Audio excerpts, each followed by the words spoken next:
So economic geography, we are taking up the questions that we could not take in the previous session of discussion of our PYQs. So till C, till agriculture we have taken up. I am on page number 6. And if I ask you to take the question which is 2023 से पहले 2022 देखो, quotes and quotes, shifting global trade pattern create new opportunities, examine this statement. How will you start the answer of this question? Shifting global trade pattern creates new opportunity. How will you start this answer? How will you begin the answer? Shifting trade pattern पूछ रहा है. Is there any shift in the trade pattern? Is there any shift in trade pattern? And opportunities is being asked. How do you justify the first part of the question? Trading blocks, prominence of our CEP, जहां पर हमने close down किया था अपना trade reference. You have to first justify the statement. Yes, there is a shift in the trade pattern with North Atlantic losing out its prominence and Indo-Pacific evolving out.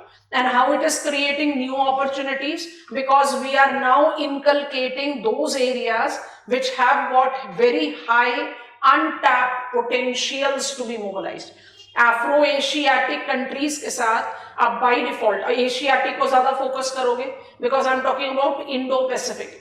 Africa में we have taken reference of African continent trade area याद आ रहा है, but it was less than 3% of the global share of trade, so it is not very prominent. It can be in futuristic purview, but you have to talk about how Asian countries represents those untapped potentials, चाहे वो infrastructure development का हो, mineral mobilization का हो, energy infrastructure development का हो, job creation because of surplus workforce.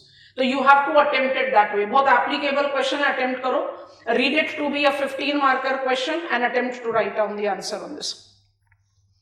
Okay, इसके बाद हम लेकर चल रहे हैं Vitelsi, and we have taken up that, so I don't want to pick that up into account. This is a good question. I want all of you to handle this. 2018, page number 7. 2018 का question read करें first.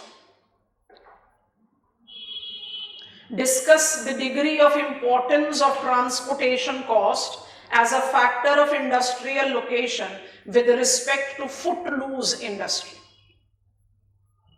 I read the question. Discuss the degree of importance of transportation cost as factor of industrial location with respect to footloose industry. Footloose industry किसको बोलते हैं? जो ना raw material oriented हो ना market oriented, जो कहीं पर भी हो सकती है. जैसे अगर हम कॉटन टेक्सटाइल इंडस्ट्री को पिकअप करें तो आप कॉटन थ्रेड को ट्रांसपोर्ट करो, कॉटन यार्न को ट्रांसपोर्ट करो, कॉटन टेक्सटाइल को ट्रांसपोर्ट करो, वॉल्यूम का चेंज आएगा, वेट का चेंज नहीं आएगा. हाँ, जब वियरिंग अपैरल हो गया तो फिर वहां पर कुछ accessories, zips and buttons and etcetera से थोड़ा वेट ऐड हो सकता है, अदरवाइज नहीं. तो फुटलूज इंडस्ट्रीज वो इंडस्ट्रीज होती हैं जिसमें हम वेबर के कंसेप्ट को क्रिटिसाइज भी कर सकते हैं. दोनों तरीके से पॉसिबल है. कैसे? वेबर कहते हैं लोकेशन या तो रॉ मटेरियल होगी या मार्केट ओरिएंटेड होगी. हम कहेंगे नहीं, there is also category of industry which is footloose. But दूसरा पर्सपेक्टिव है, इसलिए हमने एम्फसाइज नहीं किया था क्रिटिसिज्म में कि भाई फुटलूज का मतलब क्या है. अल्टीमेटली रॉ मटेरियल ओरिएंटेड होगा या मार्केट ओरिएंटेड होगा, तो फुटलूज को तो जस्टिफाई कर ही रहे हो. So that is the reason it is not taken up as a principal criticism. अब इस क्वेश्चन को फोकस करते हैं. Transportation, you have to focus on degree of importance of transportation cost as a factor of industrial location to footloose. कैसे create करोगे answer? हम दोनों question applicable दे रहे हैं आपको लिखने के लिए. कैसे पिकअप करोगे? How will you frame the answer? Transportation cost is a significant inculcate of cost of production. Transportation cost involves number 1 variable cost which has got 3 determiners: weight, distance and levels of processing. याद आ गया? कौन से scholar की बात की? Hoover. So transportation cost is a significant, आपका answer इस तरह से इंट्रोड्यूस होना चाहिए. That transportation cost is a significant determiner of cost of production, and cost of production ही आपको डिटरमाइन करेगा whether it is a profitable business और not. Transportation cost can be determined as variable cost regulated by distance travelled, weight of the commodity displaced and level of processing done. Hoover का concept ले लिया. How transportation cost will be a significant determiner in footloose industries. because footloose industries are those industries which can have multiple locations of presence. तो transportation cost मुझे किस तरह से regulate कर सकता है? How transportation cost can facilitate my regulation? जहां पर I will be minimizing my transportation cost. तो आप एग्जांपल्स देना शुरू करोगे, जैसे why it is so that Bangladesh, barring the exception of recent turmoil, why it is so that Bangladesh has evolved as a significant producer of wearing apparel with all the branded apparel that had their mother firms in Western world, or Vietnam as footwear hub with all the mother firms right there in Western world. It is what? It is footloose characteristics because of efficiency of transportation link. किस तरह की efficiency? दो तरीके का diffusion बताया ना, एक है एक्सपेंशन, एक है रिलोकेशन. यहां पर आप किस तरह का मूवमेंट कर रहे हो? एक्सपेंशन. टेक्नोलॉजी ट्रिगर हो रही है, एसेट्स आप उस जगह का इस्तेमाल कर रहे हो, you are proximate to the market and you are facilitating the mobilization. तो बी वेरी कॉशियस. आज की डेट में जब हम ये टर्म इस्तेमाल करते हैं ना, फुटलूज इंडस्ट्री, इसको आप बहुत आराम से सारी इंडस्ट्रीज के साथ अप्लाई कर सकते हो. Reason being technologically driven production process. इसलिए हमने एग्जांपल दिया वियतनाम और बांग्लादेश का. Can you recall while discussing locational characteristics of industries, we said these are conventional theories and do not cater the contemporary dimension. आज की डेट में जब आप बोलते हो industrial internet of thing, industrial revolution 4.0, are we not mobilizing all the industries outside their conventional location? तो transportation cost को आप किसके साथ रिलेट आउट कर रहे हो? वेरिएबल कॉस्ट के साथ. और अपने फुटलूज डायमेंशन को किसके साथ एसोसिएट कर रहे हो? शिफ्टिंग ऑफ द बेस और nodal areas of manufacturing hub. कोशिश करें, दोनों बहुत डिफिकल्ट क्वेश्चंस हैं, हम भी कोशिश करते हैं, हम भी आपको एक आंसर देने की अप्लाई करेंगे. इस तरह के क्वेश्चंस आते हैं, आप इस लेवल पर आ चुके हो कि you can take up such type of questions to your stride and write it rather than just going on to the direct questions. 2018 के बाकी दो क्वेश्चंस भी बड़े रेलेवेंट हैं, उनको जल्दी से डिस्कस करके आगे बढ़ते हैं.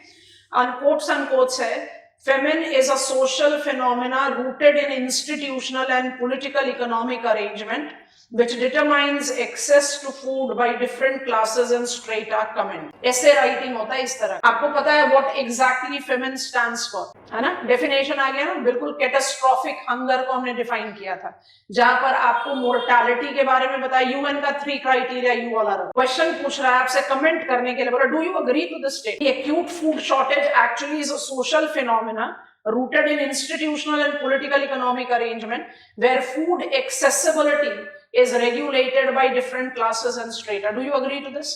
Availability, accessibility, stability and utilization. Accessibility क्या है? I can afford to. तो poorer population में तो अभी भी hunger है.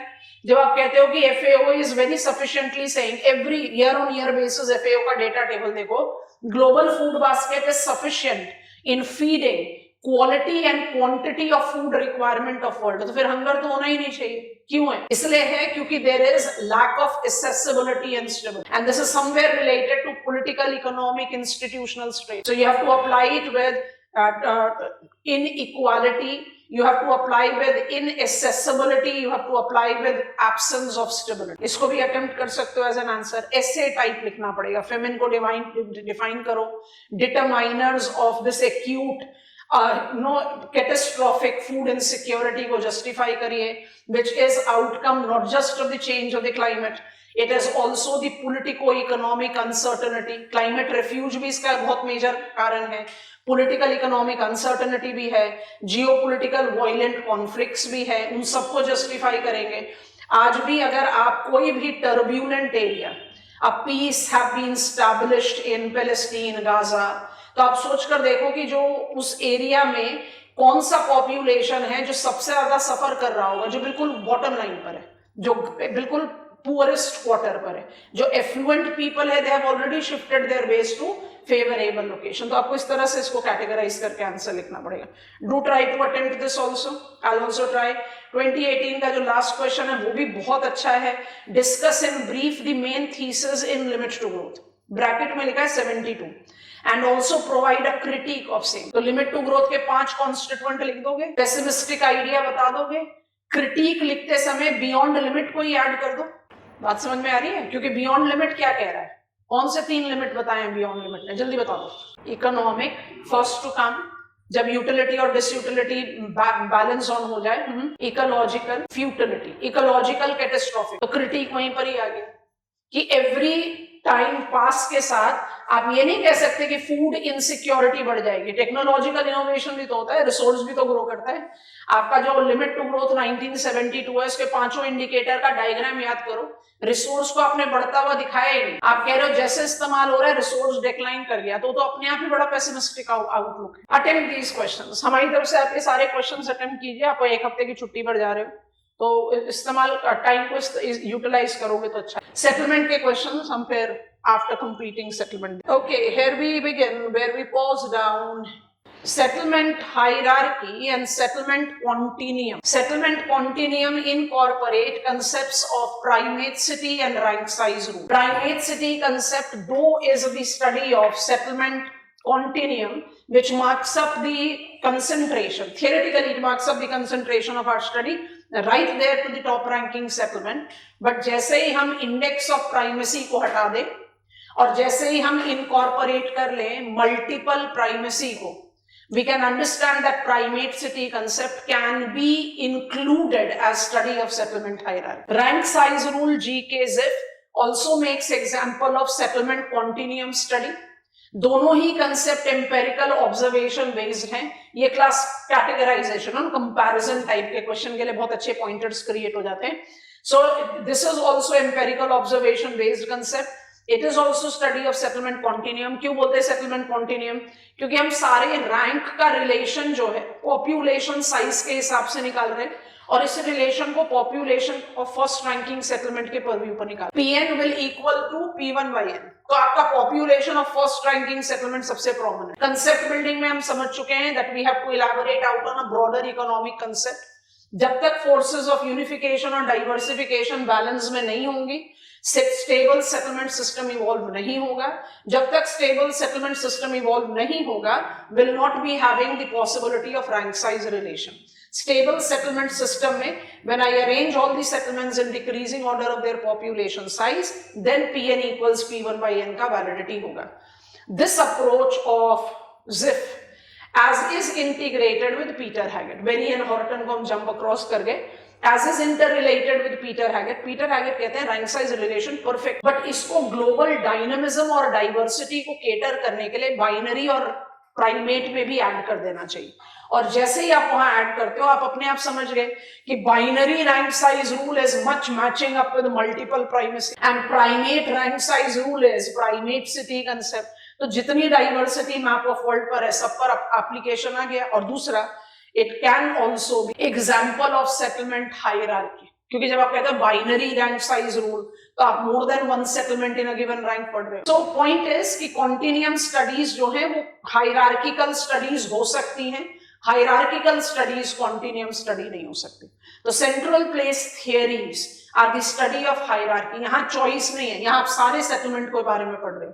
Because what is the definition of central place? Come on, what are central places? Marketplaces. Every settlement acts as a marketplace. It provides goods and services to its population and lower rank. मेरा functional capacity determine करेगा मेरा hierarchical status क्या है। इसको किस तरह से develop किया वॉल्टर क्रिस्टालर ने? वॉल्टर क्रिस्टालर ने इसको डेवलप किया with chronology of the growth, chronology of the development। उन्होंने क्या कहा कि आप अपने सेटलमेंट सिस्टम को डेवलप करने के लिए क्या करोगे? सबसे पहले इमेजिन करोगे triangular lattice pattern of self sufficiently developed hamlets. अगर सेल्फ सफिशिएंट हैमलेट्स है तो by default there is no interactive link. जैसे टाइम पास होगा, टेक्नोलॉजिकल इनोवेशन है, ट्रांसपोर्ट लिंक है, some of the hamlets will grow functionally grow करेंगे तो it will generate out the possibility of trade.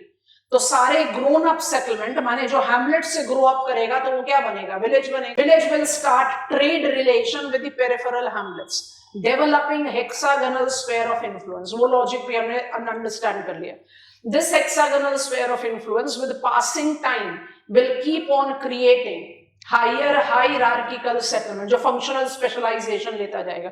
और उस फंक्शनल स्पेशलाइजेशन में हमने 3 लेवल का डायग्राम बनाया था, इसमें चौथा ऐड कर सकते हो, फिर 5वां ऐड कर सकते हो, because Walter Christaller gave us nested model with up to 7 levels of hierarchy. तो 7 लेवल्स ऑफ हायरार्की में आप हेक्सागोनल नेस्टेड मॉडल क्रिएट करोगे। Why he has emphasised on hexagon we have understood. अब हम इस कंसेप्ट को थोड़ा सा और आगे इलैबोरेट करते हैं।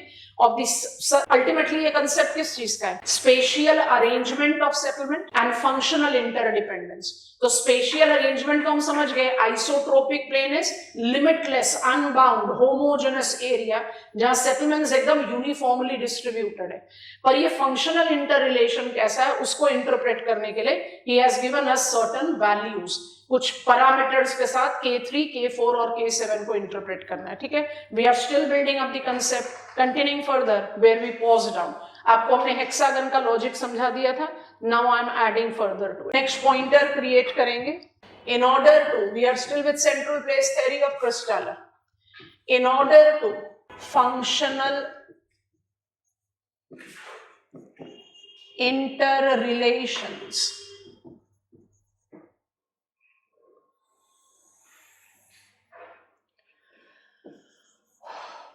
of settlements in multiple hierarchy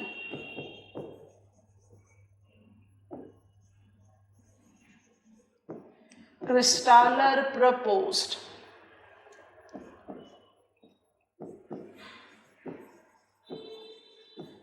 three different values of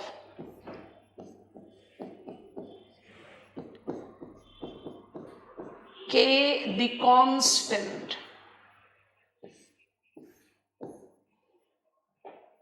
K the constant, bracket में लिख लो, denoting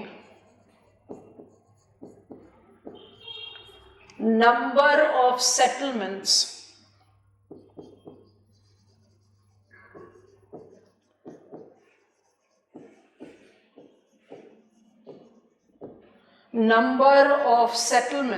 served by central place. Continue a same statement, or you can write it the way I have written. So K the constant have got 3 values. K equals 3, it is called marketing principle. K equals 4, it is called transportation principle. And K equals 7, it is called administrative principle. भाई ultimately settlements के बीच में क्या है? Functional inter relation ही तो है। और ये functional inter relation को आप कैसे जज कर रहे हो? The functional inter relation is been assessed in the reference of 3 principles, 3 arrangements को ये बता रहे हैं। तो we are taking each arrangement 1 by 1। ठीक है, ध्यान से देखना, समझना, फिर पॉइंटर्स क्रिएट कर रहे हैं। Can I proceed? Central place theory, hexagonal sphere of influence, hierarchy के 7 लेवल हो सकते हैं, जिसमें मेगालोपोलिस टॉप रैंक पर होगा, जैसे वोल्टर क्रिस्टालर ने प्रपोज किया। Functional specialization evolves in due course of time. We as attain functional specialization, we develop our own sphere of influence. तो जो लोअर रैंकिंग सेटलमेंट है वो भी मार्केट प्लेस है, हायर रैंकिंग सेटलमेंट है वो भी मार्केट प्लेस है। And it becomes very evident कि जो लोअर रैंकिंग सेटलमेंट है उसका स्फीयर ऑफ इन्फ्लुएंस छोटा रहे। हायर रैंकिंग, अभी ये सारे टेक्निकलिटीज हम टुवर्ड्स एंड आपको लिखा देंगे। तो जैसे जैसे आप नेस्टेड मॉडल बनाते जाओगे, आप अपनी फंक्शनल कैपेसिटी बढ़ाते जाओगे, will it not be that higher ranking central place will be having bigger sphere of influence, which by default will be comprised of sphere of influence of the lower ranking central places. So that is how the interrelation is being decoded with 3 principles. K equals 3, marketing principle. Diagram आप यहीं से ही copy करेंगे, इसलिए हम इसको इधर से ही हम इसमें ओवरराइट कर देंगे, आपको समझने में आसानी होगी। Just try and understand. I have got, I am writing it here. हम इसी पर ही लिख देते हैं, आप समझ रहे हैं, उसके बाद इसके पॉइंटर्स हम नोट डाउन कर लेंगे। When I talk about K equals 3, इस प्रिंसिपल को क्या बोलते हैं? मार्केटिंग प्रिंसिपल बोलते हैं। ठीक है, अब इस मार्केटिंग प्रिंसिपल में मेरी डायग्राम की रिक्वायरमेंट है कि कम से कम 3 हेक्सागन्स हम बनाएं। नोटिस करते हैं, तो आई हैव गॉट हेक्सागन, ये मेरा सेंट्रल प्लेस है। I just want to take 3 so that I can make you understand. दूसरा ये ले लेते हैं, because I have got in my diagram these 3 labelled as 1/3 1/3 and this, so I am now labelling it. हम इन तीनों dark spotted central places को labelling it as 1, 2 and 3, ये मेरे सेंट्रल प्लेसेस हैं. You can believe it to be town, you can believe it to be village, you can believe it to be mega town, whatsoever. ठीक है, ये तीनों same ranking central place. Concentrate on one is incorporating its hexagonal sphere of influence. बहुत आराम से हमें पता है हेक्सागोनल स्फीयर ऑफ इन्फ्लुएंस का logic of development. And it is having 6 lower order settlements positioned such, इनको हम highlight नहीं करें, 6 lower order settlements positioned such that these settlements are, I am emphasizing on this one, these settlements are equidistant to 3 higher order settlement. 1, 2, 3 ऐसा मान लेते हैं कि 1, 2, 3 जो है तीनों टाउन्स हैं, तो इनका जो फंक्शनल कैपेसिटी है वो सेम होगा, सेम रैंकिंग सेंट्रल प्लेस है. तो 1, 2, 3 सेम रैंकिंग सेंट्रल प्लेस है. Lower order settlements are located. ये मेरा लोअर ऑर्डर सेटलमेंट, हमने इसको ए लेबल कर दिया. I got B C D E, जो 6 लोअर ऑर्डर सेटलमेंट है. A is equidistant to 1, to 3 and to 2. समझ में आया? Rational economic creature consumer willing to travel least distance to attain goods and services will divide themselves into 3 equal part. लिखा हुआ है 1/3 will go to 2, 1/3 will go to 3 and 1/3 will come to 1. समझ में आया? अब बस इसको थोड़ी देर के लिए देखो और जज करो.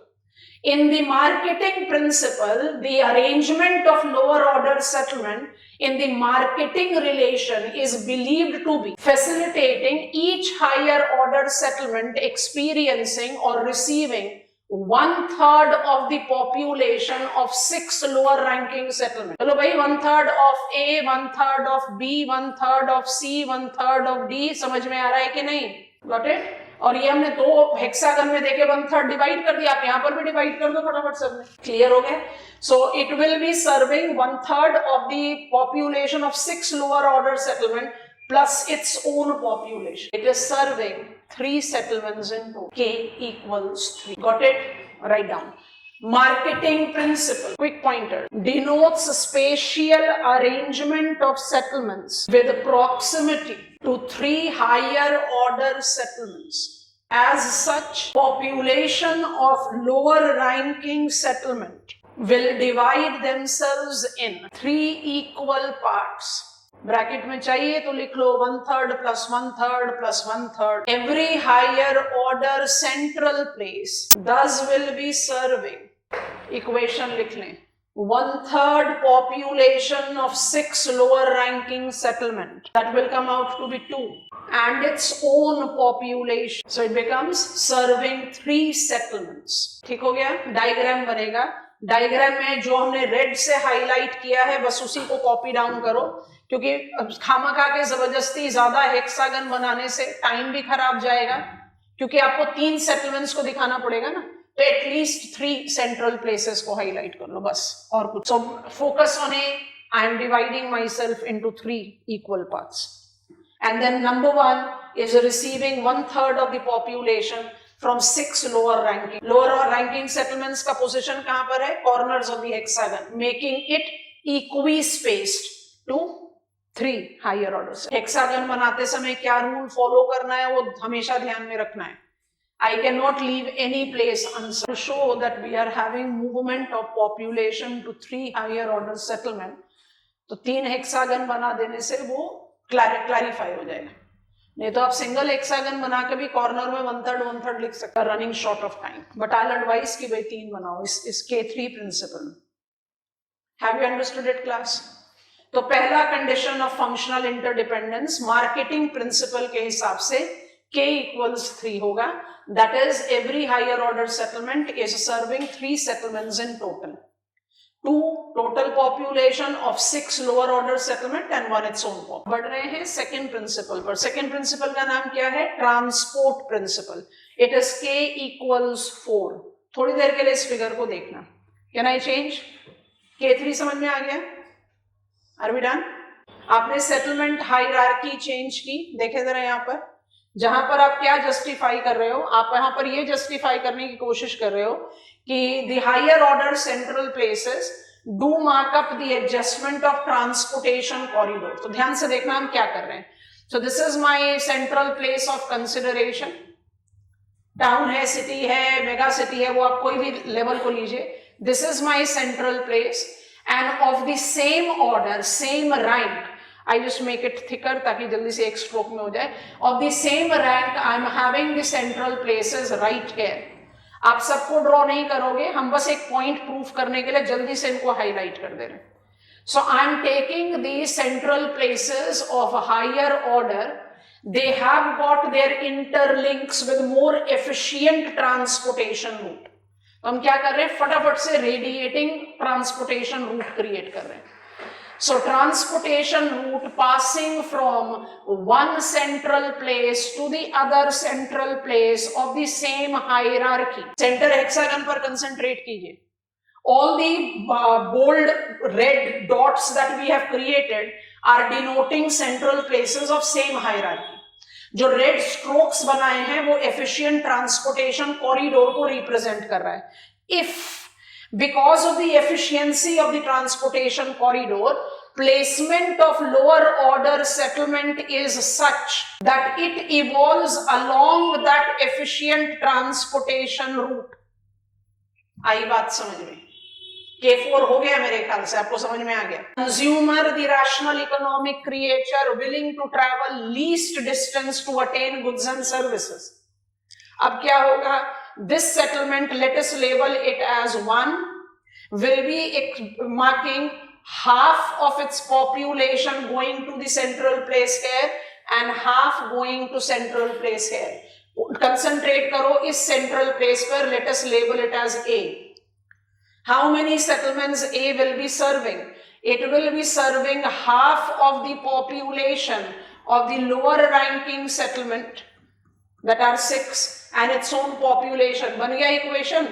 K equals half of 6 settlements plus 1 equals 4. Why it is called transport principle? Because it correlates with the transportation efficiency facilitating location of lower order settlement. जल्दी से लिखो. K equals 4. Transport principle. Point 1 is it involves the adjustments of settlement placing regulated by transport corridors. Next, lower order settlements evolving along the transportation corridors thus project proximity to two higher order settlements. Population thus divides themselves into two equal parts. Higher order settlements thus serves, you can write the equation, half of the population of 6 lower ranking settlements and its own population, that is 4 settlements into. यहाँ lower ranking settlement को center of arm of hexagon बनाना है. सबसे पहले एक hexagon बनाइए और radiating transportation corridor बना लो. जरूरी नहीं है कि आपको रेडिएटिंग ट्रांसपोर्टेशन कॉरिडोर बना के बाकी हेक्सागन भी बनाने. You just create the radiating transportation corridor. जैसे हमने बना दिया red spike. And then you place lower order settlement and then it says sufficient. तो single hexagon में भी काम हो जाएगा. Finally is K equals 7. और K equals 7 को आप क्या कह रहे हो? Administrative principle. Theoretical edges हैं, but concept building के लिए you have to talk about what are the proposition that the scholar has propounded. Of course he is. We have learned that this is a deductive theory. You have sat down in lab and you have created it. अब इन्हीं approaches को geography में कैसे distinguish करते हैं, उसको हम learn करेंगे geographical thought में. एक होता है sit in lab, prepare the model and get to the real world. एक होता है real world में जाओ, observe करो, फिर उससे deduction निकालो. So there are different approaches और दोनों की validity है geography में, ऐसी बात नहीं है कि नहीं है. Now carefully see this diagram. K equals 7 क्या denote कर रहा है? Administrative. कंज्यूमर डिसाइड करे कि वो 3 हायर ऑर्डर सेटलमेंट्स में जाएगा या 2 में जाएगा, वो कंज्यूमर की चॉइस है. But every higher order central place will have administrative jurisdiction determined of the market area of lower order settlement. Diagram बनाने का भी इसमें ट्रिक है. तो आप जब एडमिनिस्ट्रेटिव प्रिंसिपल बनाते हो तो आप क्या बोलते हो?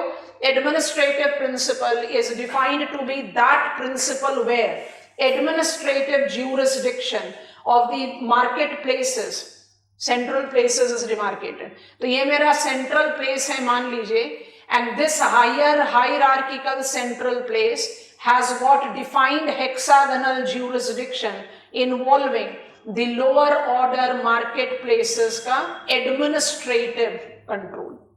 इसलिए आपने लोअर ऑर्डर सेटलमेंट्स को कहां बना दिया? विद इन हेक्सागन, क्योंकि आप ये क्या डिनोट कर रहे हो?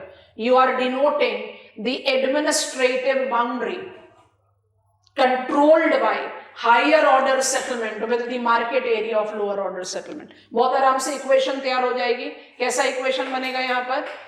k equals 1 plus 6 plus 1, 1 into 6 plus 1। कैसे? You are having all the 6 lower order settlement का marketing account with the central principal। Boundary बहुत डिफाइंड है, that is the reason it is taken up to be the most defined example, but definitely criticism हर point पर है। Quickly लिखेंगे k equals 7 administrative, k equals 7 administrative। Point 1 है, it denotes administrative jurisdiction, it denotes administrative jurisdiction of higher order central place to the market areas of lower order settlement। It involves defined boundary of the sphere of influence। Last, in application of this principle, each higher order settlement, you can write down it as equation, will be serving 6 lower order settlement and its own population, that is k equals 7। Write down the diagram, hexagon के within 6 settlements because it is denoting the market area ka jurisdiction। So we have built up the theory. As we proceed further, we'll get the possibility of repeating it. So I'm not getting on to the repetition of it. Appraisal of the concept ले रहे हैं हम। When I talk about central place theory and identify its characteristics, I find it to be too theoretical। तो क्रिस्टालर भी तो कह ही रहे हैं कि it's a theory, it's a statement that has been derived to understand the spatial pattern of settlement and their functional interdependence। इस theory की criticism मुझे लॉश के पास ले जाएगी, इसलिए पहले इस थ्योरी की जो जनरल वैलिडिटी पॉइंट है उसके बारे में बात कर लेते हैं। Appraisal of the concept is what we are creating. एक लाइन ऑफ इंट्रोडक्शन लेते हैं, फिर अप्रेजल ऑफ द कंसेप्ट के पॉइंटर्स जल्दी से लिखेंगे। Appraisal of the concept, the concept emphasizes on discrete hierarchy, completely discarding the rationale of settlement continuum। This normative or deductive theory is not a comprehensive theory but incorporates considerable value that is derived as fundamental concept and derivative concepts। हमने आपको बीच में एक term लिखवा दिया है, it's deductive, तो आपको समझा चुके हैं। नॉर्मेटिव, ये टर्म हमने रिजर्व में रखा हुआ है, I am not explaining it right now, हम खामखा डेविएट हो जाएंगे, बट अंडरलाइन कर लो इसको, बबल में डाल लो because it is significant. Fundamental concepts and derivative concepts, ठीक है, बिल्कुल इसी तरह से लिस्ट बनाओ जैसे हम बना रहे हैं। तो फंडामेंटल कॉन्सेप्ट में आपका है principal of centralisation,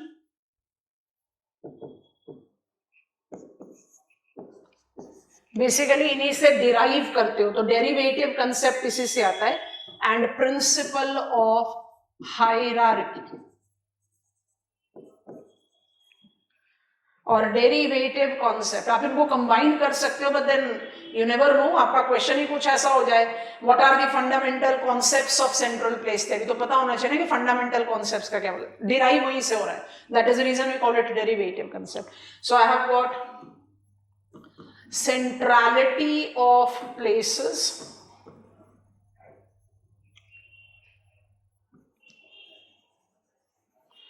range of goods and services,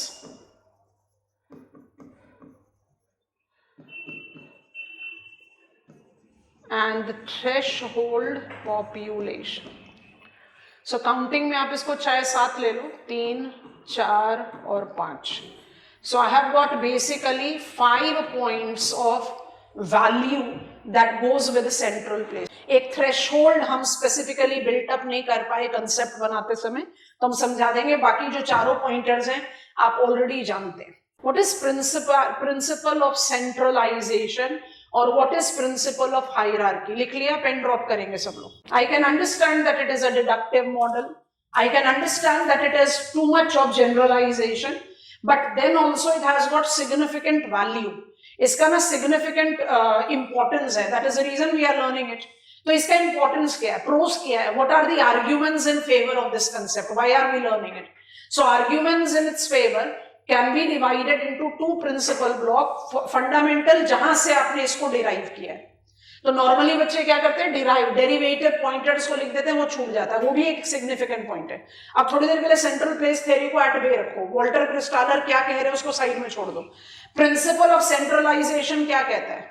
अभी कुछ दिन पहले भी हमने इस पॉइंट को स्टडी करने की कोशिश की थी. Development do not appear everywhere all at once. हम रीजनल ज्योग्राफी कंक्लूजन में पढ़ेंगे ह्यूमन ज्योग्राफी के. डेवलपमेंट जो रीजनल के कंसेप्ट है वो थॉट के कंटिन्यूटी में बड़े आराम से समझ में आते हैं कि भाई इनइक्वालिटी क्यों होती है, इनएविटेबल क्यों है इनइक्वालिटी. क्योंकि development definitely gets triggered at some nodes, और जैसे नोड इवॉल्व होगा वो क्या करेगा, वो अपने पेरिफेरी के साथ रिलेशन बनाएगा. कैसे बनाएगा? आपने जो भी फंक्शनल एक्सपर्टीज जनरेट की है उसको बेचने के लिए तो आपको और मार्केट एरिया चाहिए. तो आप उनको सेल कर रहे हो, वो आपसे खरीद रहे हैं, या लोग आपके पास आ रहे हैं काम करने के लिए. तो हो गया ना नोड और पेरिफेरी का रिलेशन. क्या है ये? Principle of centralisation. What is principle of centralisation? Principle of centralization is development of economic potentials under certain nodes, centers, which develops the relation with periphery. Principle of centralization तो central place theory को हटाओ, universally applicable है. दूसरा है principal of hierarchy. अब फिर से वही वाली बात बोल रहे हैं, ये एक्चुअली फ्रांसिस पेरॉक्स का कंसेप्ट है, ग्रोथ पोल में पढ़ेंगे. दोबारा से वही वाला स्टेटमेंट बोल रहे हैं. Development do not appear everywhere all at once. Where it appears denotes the validity of principle of centralisation, and where it appears there also it do not appear homogeneously. ध्यान से सुनना. It appears at different nodes of varying intensity, varying functional capacity. तो अपने आप hierarchy बनेगी. Fundamental concept है ये. Development के कोर्स में सेंट्रलाइजेशन और फंक्शनल हायरार्की ग्लोबली वैलिड है. भूल जाओ सेंट्रल प्लेस थ्योरी क्या कह रहा है. सेंट्रलाइजेशन का क्या मतलब है? Come on, Delhi and its region, Canberra and its region, industry and its region. क्या बात कर रहे हो आप? नोड एंड पेरिफेरी की तो बात कर रहे हो, तो वर्ल्ड वाइड एप्लीकेबल है. दूसरी चीज आपने पढ़ा industrial towns of the world, तो सारे इंडस्ट्रियल टाउन एक ही. अब वो इंडस्ट्रियल है, कोई भी एग्जांपल पिकअप करो. हम पहुंच गए मंचूरियन इंडस्ट्रियल कॉम्प्लेक्स में, पहुंच गए. हार्बिन भी पढ़ा, शेनयांग भी पढ़ा, दलियान भी पढ़ा, फुशुन भी पढ़ा, अनशान भी पढ़ा. क्या उन सबकी फंक्शनल कैपेसिटी सेम है? नहीं. क्यों? क्योंकि उन सबका डिटरमाइनर्स अलग. सब इंडस्ट्रियल टाउन्स हैं, सब इतने इंपॉर्टेंट है कि आप मैप ऑफ वर्ल्ड में उसको फोकस कर रहे हो, पर क्या वो फंक्शनली सेम है? नहीं. Why? Because of their locational characteristics. Shenyang को आप आयरन स्टील करके छोड़ दोगे, बट आप जब सिटीज लाइक दलियान की बात करोगे तो भाई पोर्ट ओरिएंटेड है, ज्यादा डाइवर्सिटी होगी उसमें. तो ये क्या हो गया? Principal of hierarchy. ये फंडामेंटल है, जो पूरा थियरी जो है इस पर बेस्ड है. तो आप इसको कैसे डिस्कार्ड करोगे? जो थियरी का जिस्ट है वो वैलिड है वर्ल्ड वाइड, और वहीं से डिराइव किया गया है ये. अब ध्यान से सुनना. डेरिवेटिव कंसेप्ट जो है, जब हम कहते हैं ना principle of centralisation, principle of centralisation से ही आपने सेंट्रलिटी ऑफ प्लेसेस को डिराइव किया है. What is centrality of the place? What is centrality of the place? My functional capacity as a central place. जितना ज्यादा फंक्शनल कैपेसिटी डिपिक्ट करेंगे उतनी ज्यादा सेंट्रलिटी होगी. और ये फंक्शनल कैपेसिटी आप कैसे जनरेट करते हो? In due course of. I was a hamlet, grew to become a village, then town, then city, then mega city. तो मैंने अपनी धीरे धीरे फंक्शनल कैपेसिटी बढ़ाई. फंक्शनल कैपेसिटी बढ़ाते बढ़ाते क्या बढ़ता जा रहा है? Centrality. And that is the reason if I am higher order central place, I have got higher centrality, I'll be having bigger range of goods and services. अब range का क्या मतलब? Gravity field of goods and services. कितने distance से primary school के बच्चे schooling के लिए आएंगे? कि तमिलनाडु के प्राइमरी स्कूल के बच्चे दिल्ली में आके पढ़ाई करेंगे? नहीं करेंगे. जितना लोअर ऑर्डर सर्विस है उसका रेंज ग्रेविटी फील्ड छोटा होगा. जितना हायर रेंज गुड्स और सर्विसेज है उसका रेंज बड़ा होगा. आप एक डेली बेसिस पर लोफ ऑफ ब्रेड खरीदने के लिए कितनी डिस्टेंस ट्रैवल करोगे? यहां से साउथ दिल्ली जाओगे? नहीं. पॉसिबिलिटी हो तो नेक्स्ट डोर नेबर से खरीदोगे. But if it is something that is high end product, कोई ब्रांडेड अपैरल आपको खरीदना, you don't know hesitate travelling extra mile. तो हर गुड और हर सर्विस का एक रेंज होता है. गुड और सर्विस कौन प्रोवाइड करता है? Central places. Higher the functional capacity of central place, higher will be the centrality. Higher centrality मतलब it is providing higher order goods and services. Higher order goods and services का bigger range होगा. तभी तो बड़े settlement का बड़ा hexagonal sphere of influence है, छोटे सेटलमेंट का छोटा है. I hope you are understanding. तो आप जब प्रिंसिपल ऑफ सेंट्रलाइजेशन या प्रिंसिपल ऑफ हायरार्की लेते हो, that gives you centrality of place and range of. यहीं पर आपको ये चीज जज करना है और यहीं पर हम क्रिटिसिज्म लेते हैं कि because I started as, of course इसमें there can be some changes. जैसे हमारे कंट्री में चंडीगढ़ है, दिल्ली को लो तो आप बिल्कुल कहोगे कि भाई दिल्ली कभी हैमलेट रहा होगा, फिर टाउन बना, आज मेगा सिटी है. चंडीगढ़ जैसे टाउन्स कभी एग्जिस्ट करे नहीं, उनका स्टैब्लिशमेंट भी एज अ टाउन हुआ. तो कोई जरूरी नहीं है कि आप सारे रैंक को क्रॉस करोगे, but establishment as town you can eventually multiply. Chandigarh की population density as per 2011 census 9000 persons per square kilometre है. न्यू दिल्ली के बाद नेक्स्ट, दिल्ली के बाद, न्यू दिल्ली गलत एक्सप्रेशन होगा, दिल्ली के बाद next among the union territories, second most densely clustered union territory of the country. और ऐसा क्यों है? Because it's political node of two big high growth states of our country, Punjab and Haryana. तो एडमिनिस्ट्रेटिव सेंट्रलिटी है दिल्ली की तरह. एनी केस, अगर हम एक जनरल रैंकिंग की बात करते हैं कि हम फंक्शनली इवॉल्व हो रहे हैं, जो सेंट्रल प्लेस थ्योरी का जिस्ट है, तो बिल्कुल वैलिड है. बस उसी में एक बॉटम लाइन हिडन एक्सप्रेशन को पिकअप करो. सेंट्रल प्लेस थ्योरी के प्रोपाउंडर ये बहुत इंपॉर्टेंटली कहते हैं कि दिल्ली की सेंट्रलिटी हाई है, विलेज की सेंट्रलिटी लो है. इसलिए दिल्ली हुआ higher order central place, village हुआ lower order central place. But higher order central place ने अपनी फंक्शनल हायरार्की या सेंट्रलिटी इवॉल्व की है. So Delhi do provides primary school as a service along with providing higher order educational services. Delhi do provide OPD and higher order medical services. Delhi do provide toothpaste and loaf of bread and it do provide the high end product. वो high end product है इसलिए वो higher ranking है, but उसके पास low end products भी हैं. Lower ranking settlement के बाद सारे लो रैंक के लो ऑर्डर सेटलमेंट्स सर्विसेज और गुड्स है. तो centrality of the place enhances, there is multiplicity of the goods and services that it provide. आप समझो थ्रेशहोल्ड पॉपुलेशन, जो कंसेप्ट बिल्डिंग में नहीं आया हमारे पास. थ्रेशहोल्ड किसको कहते हैं? थ्रेशहोल्ड एक बड़ा, अगर हम डिक्शनरी मीनिंग भी लें, ओशियानोग्राफी में भी ये टर्म आया था हमारे रेडार पर, अगर आपको याद हो तो. फियोइड, शोरलाइन ऑफ सबमर्जेंस, जो यू शेप्ड वाली है, जो जैसे डिस्टेंस बड़ा हो गया तो एक जो शैलोअर एज डेवलप करती है उसको भी थ्रेशहोल्ड बोलते हैं. तो मीनिंग बहुत अलग अलग जाता है डिफरेंट कंटेक्स्ट में. That is the reason in geography terms को बहुत कॉशियसली डिकोड करना पड़ता है कि आप उसको किस कंटेक्स्ट में पढ़ रहे हो.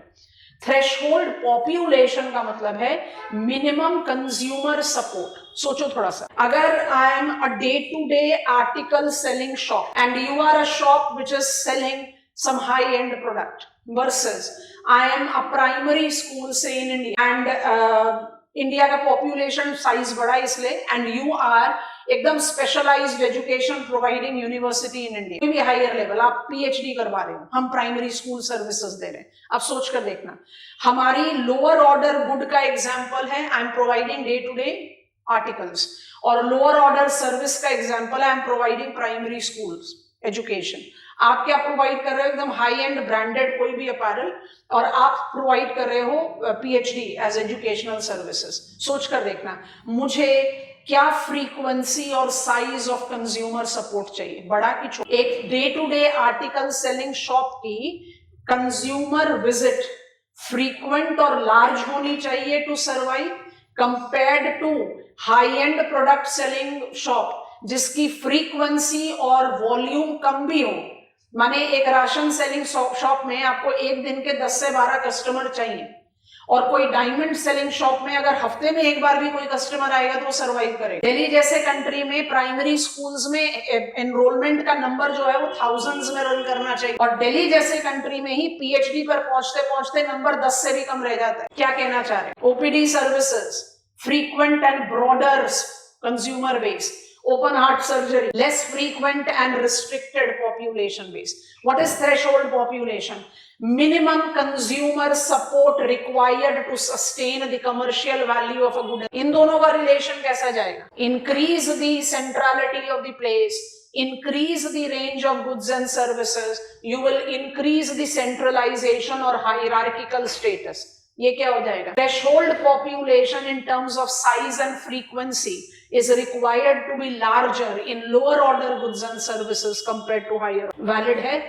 Central place theory का इसलिए तो value। फटाफट से pointers इसी के साथ लिख लो, flowchart में ही add कर लो। Principle of centralization is not a geometric concept, but the concept concerning relation between central settlement and its periphery. Now, second principle, principle of hierarchy. It denotes ranks in the functional capacity attained by different settlements. ठीक है, अब हम derivative concept में चले गए।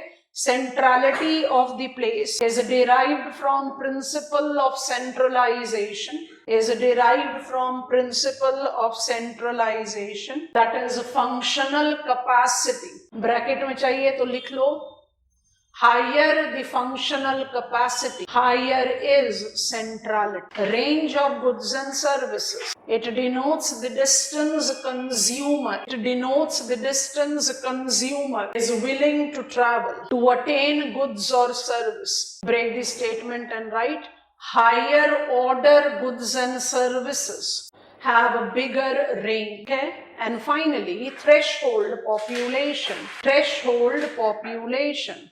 It denotes the minimum consumer support, both in terms of size and frequency, both in terms of size and frequency required to sustain commercial value of a good or service. Mark करके लिख लीजिए, lower order goods and service requires broader threshold population. आप सिर्फ 3 point पर मत छोड़ो, मतलब normally हम जब बात करते हैं, I read textbook and I take out from there. So what is the validity point for central place theory? It's the settlement hierarchical study जो इन तीनों पॉइंट पर मुझे वर्ल्ड वाइड वैलिडिटी दे रहा है। लेकिन ये आ कहां से रहे? They are derivative concept which is coming from fundamental concept. तो फंडामेंटल कंसेप्ट भी तो वैलिड ही है। ये थोड़ा सा मेरे को एनरिचमेंट दे देते हैं आंसर राइटिंग में, और कुछ नहीं। हम किस पॉइंट पर वॉल्टर क्रिस्टालर के सेंट्रल प्लेस थ्योरी को क्रिटिसाइज करते हैं? रिक्वायरमेंट हो तो टुवर्ड्स एंड लिखो, isotropic plane with unbounded homogeneous population distribution और सेटलमेंट जैसी चीज नहीं हो सकती। कंप्लीट एब्सेंस ऑफ कंपटीशन नहीं हो सकता कि आप एकदम इक्वल डोमेन में है, मेरा मार्केट एरिया मेरा है, तुम्हारा मार्केट तुम्हारा है, we are not competing with each other. तो इम्प्रैक्टिकलिटी है। Nested model, hexagonal sphere of influence, perfect similarity of central places. कि मान लीजिए हम कहें कि इंडिया में we have got 6 mega towns, 4 तो आपने प्राइमेट सिटी पढ़ा, 2 और ऐड कर रहे हैं जो प्रैक्टिकलिटी में 6 हैं। कौन से 2 ऐड कर दिए? बेंगलुरु और हैदराबाद। सो ग्रेटर मुंबई, दिल्ली, कोलकाता, चेन्नई, बेंगलुरु, हैदराबाद, इनको आप 6 अर्बन अग्लोमरेशंस बोलते हो। मैं भी अर्बन अग्लोमरेशन नहीं पता, तो हम सिर्फ इसको मेगा टाउन्स करके बोल रहे हैं। तो आई have got 6 mega towns. Central place theory के हिसाब से 6 मेगा टाउन्स हैं, एक हायरार्की को शो कर रहे हैं। तो इसका मतलब इन सबका एकदम mirror image of goods and services होना चाहिए। ऐसा नहीं होता प्रैक्टिकलिटी में। पर ये सारे पॉइंट्स तभी क्रिटिसिज्म में डालो जब आपको आंसर ही लिखना है bring out the drawback of Walter Christaller. क्योंकि जब आप डिडक्टिव अप्रोच की बात कर रहे हो तो there will be certain generalisation that will be taken care of. तो ये सब जनरलाइजेशन है। स्कॉलर खुद भी कह रहे हैं कि ये डिडक्टिव थियरी है, इसकी प्रैक्टिकलिटी को जज करने के लिए आप कुछ पॉइंट्स को डिराइव कर रहे हो तभी उसकी वैल्यू है, और उसको डेवलप करने के लिए कुछ थ्योरेटिकल बेस क्रिएट किया गया है, उसको आप लिमिटेशन, लैक ऑफ प्रैक्टिकलिटी बोल सकते हो, but you can not say that it is something that I should be now shooting the scholar with, कि हेक्सागोनल स्फीयर ऑफ इन्फ्लुएंस नहीं होता और et cetera. So what are the points on which we criticise, What are the cons that goes with central place theory? इन्हीं cons को highlight करते हुए August लॉश ने central place theory को एक थोड़ा सा better applicability दी. अब उसी को जज करने के लिए हम cons की तरफ जा रहे हैं. पॉइंटर्स जो cons में बना सकते हैं वो हम end में लिस्ट क्रिएट कर देंगे, बट जो हमें इंपॉर्टेंट रेफरेंस लेना है, what are the arguments against the central place theory of Walter Crystal? Settlement hierarchy की स्टडी में सिर्फ कौन से फंक्शन को फोकस किया गया? टर्शरी.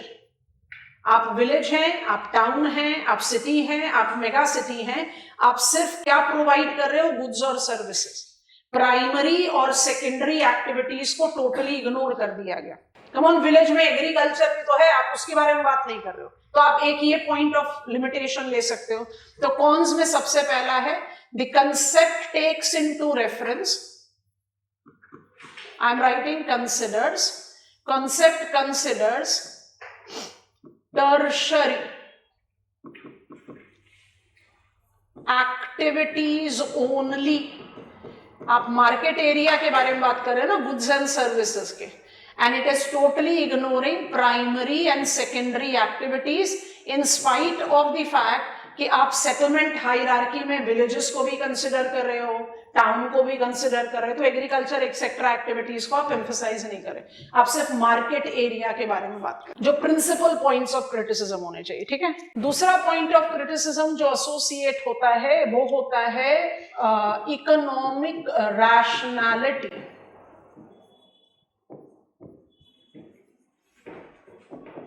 Of consumer.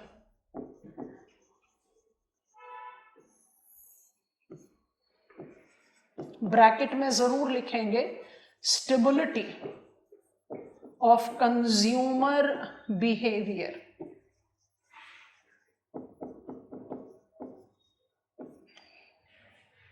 सोचो थोड़ी देर के लिए, माने ये ना torch bearing points of criticism है. Hexagonal sphere of influence, perfect divided spheres of influence, no competition, ये सब लिखो टेल एंडर में, कोई प्रॉब्लम नहीं है. लेकिन जो प्रिंसिपल फोकल पॉइंट है वही अभी आप सोचो, इसी पर बिल्कुल बिल्ट होगा लॉसेस का कंसेप्ट, इसलिए हम इनको सेकंड एंड थर्ड पर लिख रहे हैं. I consider myself at one point I am a working professional, I am a business woman, and at other point I am a consumer. आपने अपने साथ भी इसको जस्टिफाई किया होगा. As a businesswoman, basically, most of the decisions that I have taken can be stable, oriented towards certain professional targets or goals that I want to reach. But as a consumer, my own behavior is sometimes difficult for me to just. हम ऐसा कई बार होता नहीं है कि आप market में गए, कुछ खरीद कर ले आए, और आजकल तो खैर इट इज डिजिटल, तो आप फोन पर ही ऑर्डर कर दो, घर पहुंच गया, और आप उसको खोल कर देख के कह रहे हो ये मैंने मंगवाया क्यों. Consumer behaviour, consumer decisions, irrational बोलना तो बहुत गलत होगा, लेकिन बहुत अनस्टेबल होता है, अनप्रिडिक्टेबल होता है. और आपने अपनी पूरी कंसेप्ट को किस पर बेस किया? कंज्यूमर की रैशनैलिटी पर, कि 1/3 ऑफ हम जाएंगे यहाँ, 1/3 हम इधर जाएंगे. प्रैक्टिकलिटी में सोचो, अगर हम आपको कहें कि आप उधर जाके खरीदो, हम इधर जाके खरीदेंगे, आप मेरे पीछे दौड़ते हुए आओगे कि यहाँ कुछ अच्छा मिल रहा है. I hope you are understanding. So consumer behaviour पर पूरा कंसेप्ट को बेस करना अपने आप में थोड़ा सा इम्प्रैक्टिकल है, because consumer behaviour is, I will not say irrational, but I will say is unpredictable. It's unpredictable, it is ad hoc, कभी भी किसी भी तरीके का बिहेवियर हो सकता है. तो ये एक बड़ा रैशनल पॉइंट ऑफ क्रिटिसिज्म है, और इसी पॉइंट पर ऑगस्ट लॉश को ऐड करना है. तो ध्यान से सोचना हम क्या कर रहे हैं. मेरी मर्जी कि मैं अपने थियरी को कंज्यूमर की रैशनैलिटी पर बेस बनाऊं या बिजनेस पर्सन की रैशनैलिटी पर बेस बनाऊं, पर rationality of business person is more real compared to consumer. Losch ने इसी को करेक्ट करते हुए इकोनॉमिक रैशनैलिटी किसकी ले ली? लॉश का वन पॉइंट आप जानते हो,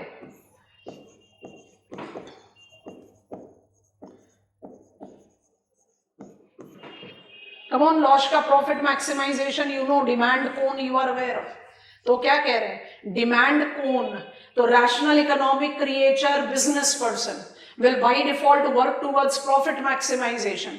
तो वो कहां जाएंगे, जहां maximum demand। In my isotropic plane of Walter Kristaller, I had everything homogeneous, same demand, same price, सब कुछ सेम, इसलिए कंज्यूमर तो कहीं पर भी जा रहा है, अटेनिंग गुड्स एंड सर्विसेज। आप क्या कह रहे हो, नहीं, डिमांड फ्लक्चुएट कर रही है, और फ्लक्चुएटिंग डिमांड, आप कहो कि डिमांड कांस्टेंट है, आप कहो डिमांड फ्लक्चुएटिंग है, वो इंप्रूवमेंट नहीं है। बट आप कह रहे हो कंज्यूमर का बिहेवियर स्टेबल है, और हम कह रहे हैं नहीं, बिजनेस पर्सन का बिहेवियर स्टेबल है, वो डेफिनेटली एक इंप्रूवमेंट दिखाता है। और इसी में तीसरी चीज को नोटिस करना, यहीं पर बेस क्रिएट हो गया लॉश का, फिर will can easily build it up. Walter Christaller ने अपने कंसेप्ट को कैसे बिल्ड किया, कि there will be evolution of centrality.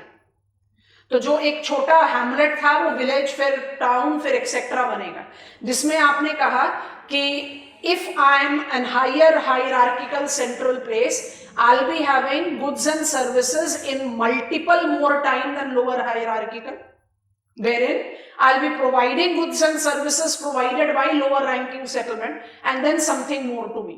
That is the reason I'm having higher centrality. तो सोच कर देखो, he has emphasized on size of sphere of influence, जो कि hexagonal है, directly proportional to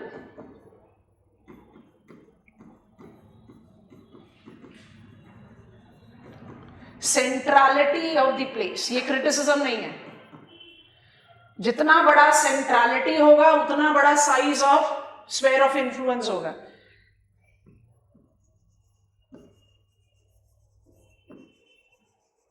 as only one sphere of influence, ये criticism है। इसका मतलब क्या है, आपने दिल्ली एज मेगा सिटी को स्फेयर ऑफ इन्फ्लुएंस दिया जो बहुत बड़े साइज का है, कंपेयर्ड टू एबीसी विलेज जो कि छोटे साइज का है। ये बिल्कुल सही है, ये लॉज भी अग्री कर रहे हैं, हम भी अग्री करेंगे।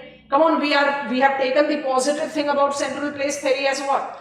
Range of goods and services, higher ranking settlement अगर higher order goods and service provide करेगा तो उसकी gravity field तो बड़ी होगी। हम इसको नहीं क्रिटिसाइज कर, हम किसको क्रिटिसाइज करें कि दिल्ली सपोज कीजिए, वही दो एग्जाम्पल ले रहे हैं, दिल्ली सपोज कीजिए कि प्राइमरी स्कूल सर्विसेज भी दे रहा है और स्पेशलाइज्ड एजुकेशन सर्विस भी दे रहा है, और आप कह रहे हो कि दिल्ली का एक हेक्सागोनल स्फेयर ऑफ इन्फ्लुएंस है जो बहुत बड़े साइज का है।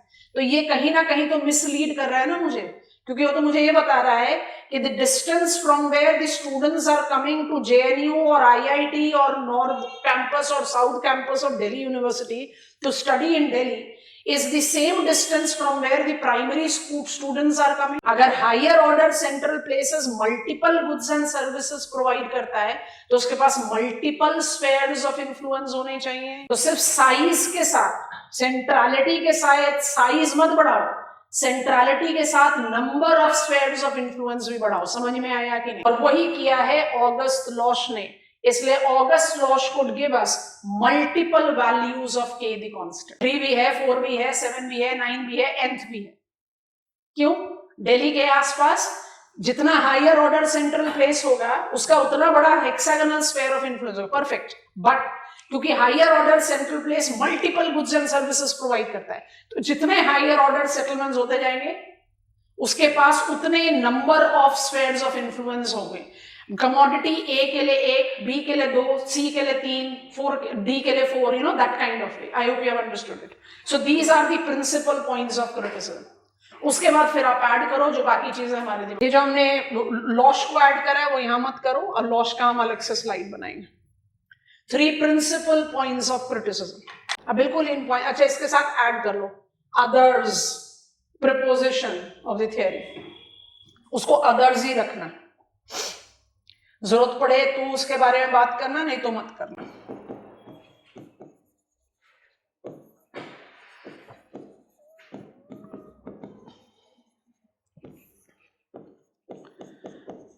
Nested pattern hexagonal sphere of influence, perfectly divided competition,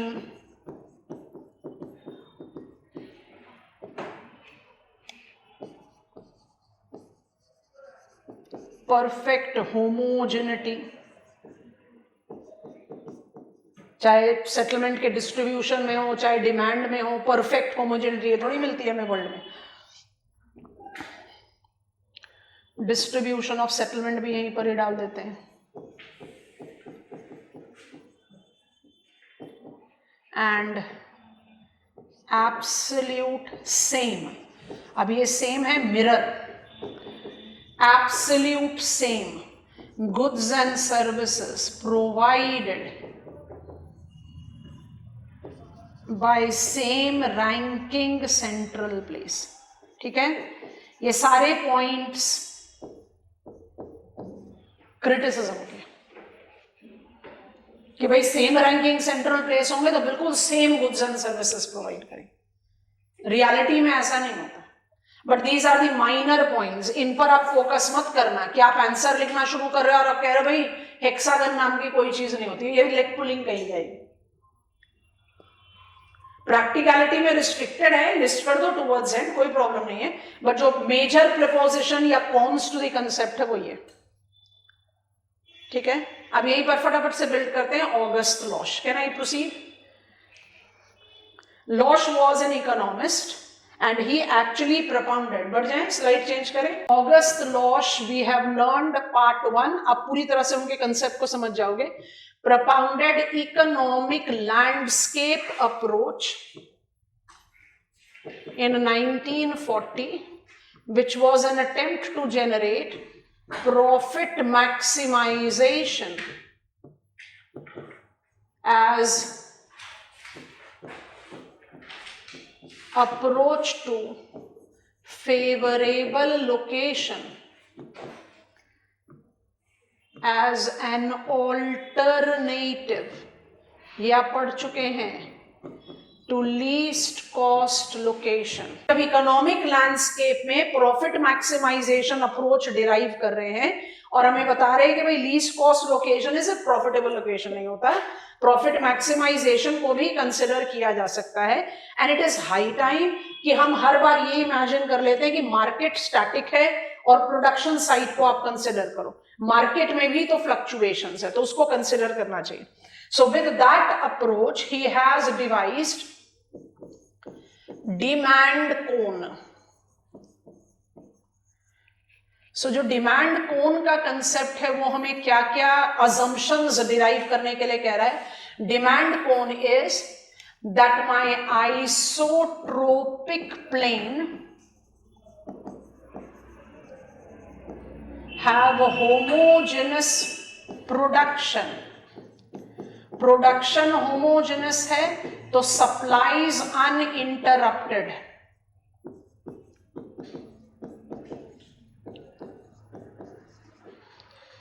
मेरा रैशनल इकोनॉमिक क्रिएचर एंटरप्रेन्योर है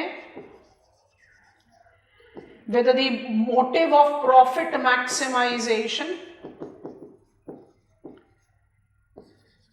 will cluster at maximum demand location। ठीक है, शुरू करते हैं। इधर डिमांड कोन पहले भी बनाया था, अब दोबारा से बना देते हैं। जब डिमांड कोन को आप कंसिडर करोगे, I am just creating again, हम सिर्फ वन साइडेड डायग्राम बना देते हैं, सफिशिएंटली जस्टिफाई कर देगा। आप चाहो तो टू साइडेड भी बनाओ, चलो दोनों साइड बना देते हैं, हेक्सागन समझाने में ज्यादा आसानी होगी। चलो टू साइडेड बना दिया। ये मेरा स्पॉट है ओ, जहां मेरे पास मैक्सिमम डिमांड है और डिमांड कौन जस्टिफाई कर रहा है कि ओ से बढ़ती हुई डिस्टेंस के साथ डिमांड डिक्रीज करती जा रही है। ठीक है, अब 2 मिनट के लिए पेन रोक लो। In economic landscape concept of 1940, August Lodge was attempting to create an alternative school of thought to quite well-established least cost approach. यहाँ पर कंसेप्ट को डेवलप करने के लिए unlike the least cost approach followers जो economic rationality दे रहे हैं किसको, लीस्ट कॉस्ट लोकेशन, प्रोफेशनल्स जो हैं वो लीस्ट कॉस्ट लोकेशन को सबसे ज्यादा प्रॉफिटेबल लोकेशन मानकर चलेंगे। क्यों? Because they by default believe कि मार्केट कांस्टेंट है। तो लॉश क्या कहना चाह रहे थे? मार्केट एरिया के डायनामिक्स को एक्सप्लोर करना चाह रहे थे। सो इन दैट मार्केट एरिया के डायनामिक्स को एक्सप्लोर करना, ही बिलीव्ड कि सप्लाई कांस्टेंट है, डिमांड फ्लक्चुएट कर रहा है, जहां पर मैक्सिमम डिमांड होगा वहां पर सबसे ज्यादा प्रॉफिट की पॉसिबिलिटी है। तो rational economic creature by default will start clustering towards that maximum demand. यहां पर he had the scope of giving a practical approach to practical approach to central place theory as well। कैसे? सोचो, इस ओ पर सारे entrepreneurs cluster करना शुरू करें। क्यों करें? मैक्सिमम डिमांड है, सप्लाई अनइंटरप्टेड है, तो आपका प्रॉफिट वही होगा जहां मैक्सिमम डिमांड है। तो जैसे जैसे एंटरप्रेन्योर यहां पर क्लस्टर करना शुरू करेंगे मैक्सिमम डिमांड पर, एंड आई राइट फर्दर, ध्यान से सुनते जाना, फिर कॉपी डाउन कर लेना। सो rational economic creature producer will begin to cluster where? At maximum demand location। क्या करेगा ये? It will increase functional capacity। समझ में आ रहा है? आज एक एंटरप्रेन्योर है, कल 10 आ गए, उनकी फंक्शनल कैपेसिटी से वो की फंक्शनल कैपेसिटी बढ़ेगी कि नहीं बढ़ेगी? बढ़ेगी। and thus will increase its centrality। Logic central place theory के साथ अप्लाई करना है। जैसे जैसे यहां पर नोडल फंक्शनल कैपेसिटी बढ़ती जाएगी और उसकी सेंट्रलिटी बढ़ती जाएगी, वैसे वैसे क्या होगा? जैसे जैसे आप उसकी फंक्शनल कैपेसिटी बढ़ा रहे हो और सेंट्रलिटी बढ़ा रहे हो, तो उससे क्या होगा? You will start creating it's trade influence. Come on, principle of centrality and principle of hierarchy, core and periphery. आपकी सेंट्रलिटी बढ़ेगी तो आपका ट्रेड रिलेशन पेरिफेरी से बढ़ेगा, एंड दैट विल क्रिएट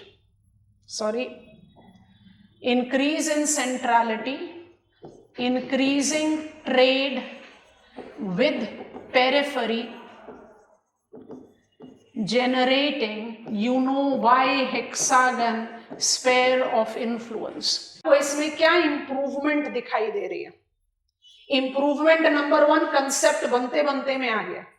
हमने एक पॉइंट ऑफ क्रिटिसिज्म दिया वॉल्टर क्रिस्टालर को कि कंज्यूमर्स के बिहेवियर को स्टेबिलिटी नहीं दी जा सकती, but rational economic creature with profit maximization of an entrepreneur, of an industrialist को justify किया जा सकता है। तो मुझे एक इंप्रूवमेंट तो यहां पर ये दिख गई। दूसरी, as I increase my centrality and create sphere of influence, मेरी functional capacity मुझे फिर से nested model create करने में मदद कर देगी। ऐड कर लो, I can create nested model of functional interdependence में ऐड करना है, wherein each higher order settlement providing big number and range, दोनों चीजें, of goods and services will have bigger number and range of sphere of influence। Have you got it? Higher order central place bigger sphere of influence बनाएगा। वो तो central place theory के original propounder भी बोल रहे हैं। ये क्या कह रहे हैं? Higher order central places will be having multiple spheres of influence, क्योंकि वहां पर गुड्स और सर्विसेज की अवेलेबिलिटी मल्टीपल होगी। Multiple entrepreneurs have clustered there. समझ में आया कि नहीं? इसलिए Losch could give us, I write it here with a very different colour, लॉश could give us multiple values of के the constant.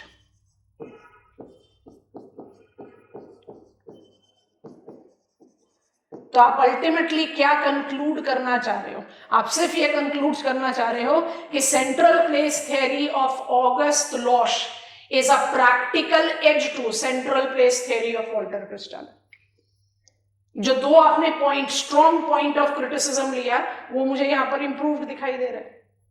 Everything and anything that you want to copy down from this slide, copy down. फिर हम एक बार और दोबारा से repeat करेंगे, cons के slide से वापस यहां पर लेकर जाएंगे. रेंज भी इंपॉर्टेंट है, नंबर भी इंपॉर्टेंट है. जितना हायर ऑर्डर सेटलमेंट होगा उसका उतना बड़ा हेक्सागोनल स्फीयर ऑफ इन्फ्लुएंस होगा और उतने ही नंबर्स ऑफ स्फीयर. ठीक है, लिख लिया सब, अप एंड ड्रॉप कर लो. एक बार जल्दी से रिवीजन दे रहे हैं, फिर हम आगे बढ़ेंगे. I am going to the previous slide. What are the important points or prepositions on which we criticize Walter Christaller? ये तो बड़ी एविडेंट लिस्ट है जो हम लिमिटेशन में दे सकते हैं. कंसंट्रेट करेंगे इन पर. When I take a preference of the concept considering tertiary activities only, तो ये ऑगस्ट लॉश में भी एप्लीकेबल है, तो हम इस लिमिटेशन को ऑगस्ट लॉश में भी डाल सकते हैं आराम से. सेकेंड और थर्ड को अप्लाई करें. I criticize Walter Christaller's central place theory in developing the concept based on stability, predictability to consumers' behavior. यहां पर लॉश ने क्या इंप्रूवमेंट किया? वॉल्टर क्रिस्टालर इमेजिन कर रहे हैं कि डिमांड कांस्टेंट है और ऑगस्ट लॉश पर प्रिज्यूम कर रहे हैं कि सप्लाई कांस्टेंट है, तो ये कहीं इंप्रूवमेंट नहीं है. बट डिमांड कांस्टेंट को बिलीव करके आप economic rationality of consumer with stability of consumer behaviour पर कंसेप्ट डेवलप कर रहे हो, versus I am taking economic rationality of producer, तो वो थोड़ा सा ज्यादा रैशनल लग रहा है. तो by believing demand to be fluctuating, Losch has attempted correction to this problem. ये समझ में आ गया. और तीसरा पॉइंट ऑफ क्रिटिसिज्म जो हम वॉल्टर क्रिस्टालर के कंसेप्ट में डालते हैं वो क्या है कि भाई you are believing us, you are making us believe कि सेंट्रल प्लेसेस जो हैं वो फंक्शनल सेंट्रलिटी अटेन करते हैं in due course of time. And as they attain centrality in terms of its functional centrality, it develops its bigger and bigger and bigger size of sphere of influence. In that, every higher order settlement by default will be providing goods and services of lower order. वो higher order इसलिए ही तो है क्योंकि वो और बड़े goods and services provide कर रहा है. Then how it is possible for me to justify कि एक सेंट्रल प्लेस का सिर्फ एक हेक्सागोनल स्क्वायर ऑफ इन्फ्लुएंस हो सकता है. कलेक्टिव, एक जनरल एक्सप्रेशन में आप कह सकते हो bigger settlement have bigger square of influence, perfect. But वो इतने सारे गुड्स एंड सर्विसेज प्रोवाइड कर रहा है, सबका एक स्क्वायर ऑफ इन्फ्लुएंस थोड़ी हो सकता है. इसको करेक्ट कर दिया ऑगस्ट लॉश ने. दो चीजें अपने दिमाग में रखी, ऑगस्ट लॉश का कंसेप्ट अपने आप क्लियर हो गया. ऑगस्ट लॉश ने अपना कंसेप्ट, एक बहुत ब्रॉड कंसेप्ट डेवलप किया जिसका नाम है economic landscape. In economic landscape, which was a profit maximization approach to develop a counterbalancing school of thought to least cost approach in location of production sites. He identified demand to be fluctuating, supply to be constant.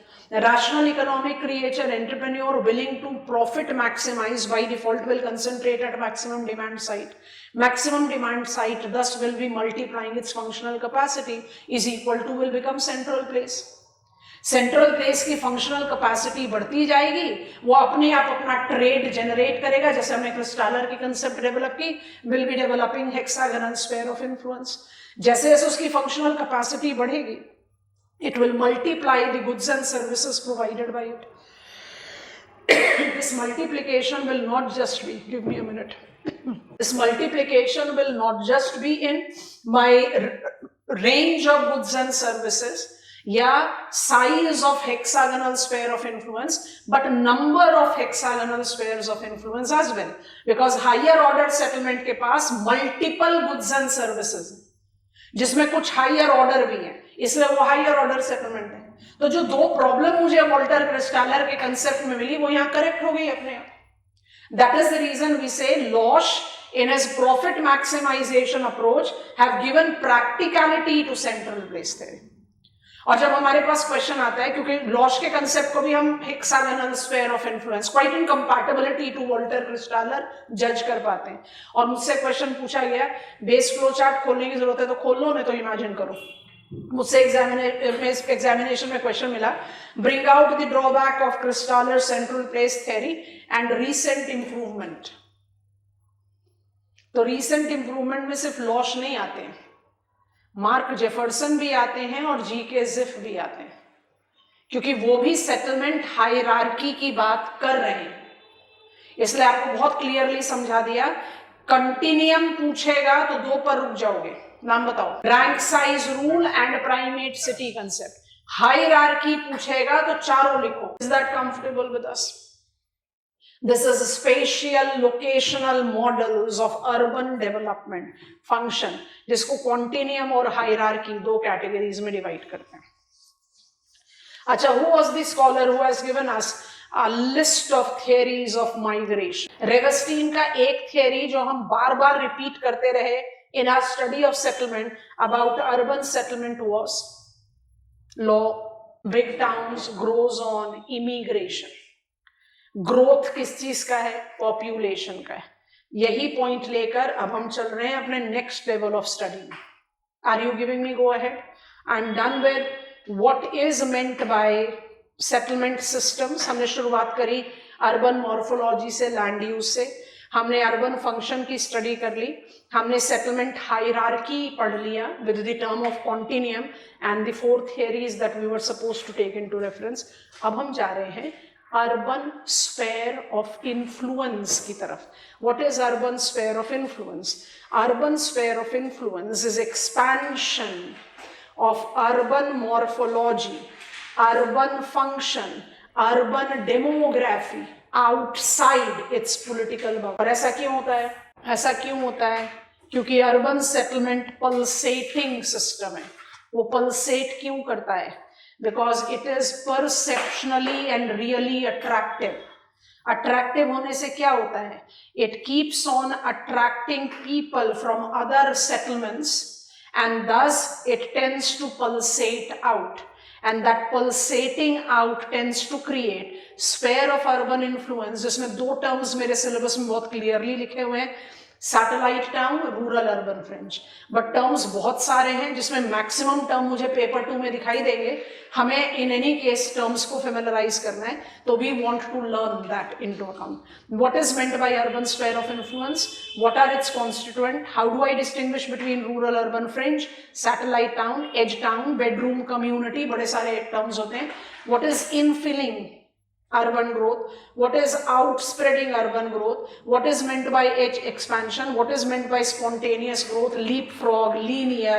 We have got multiple terms that applies. बहुत interesting study है। उसको ऐसे imagine करते हैं, इसलिए आपको बताया कि रेवस्टीन को recall करो। Can I proceed to next? इसमें हमें methods of regionalization भी पढ़ना है, हमने आपको study plan में बता रखा है। Make heading as written in our syllabus. उसके बाद बाकी सारे टर्म्स आपको थोड़ी देर में समझा देंगे। Urban sphere of influence, sphere of urban influence, urban sphere of influence.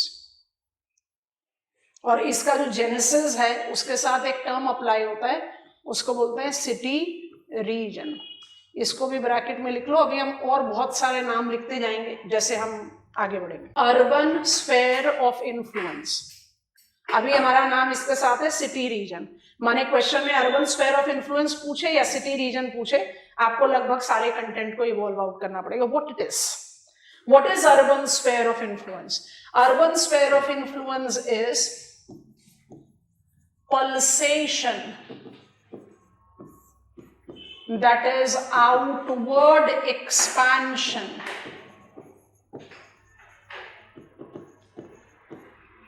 of urban morphology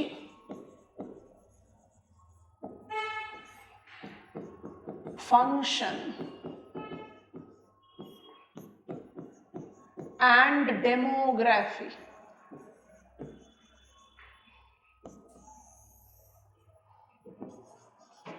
beyond its political boundary.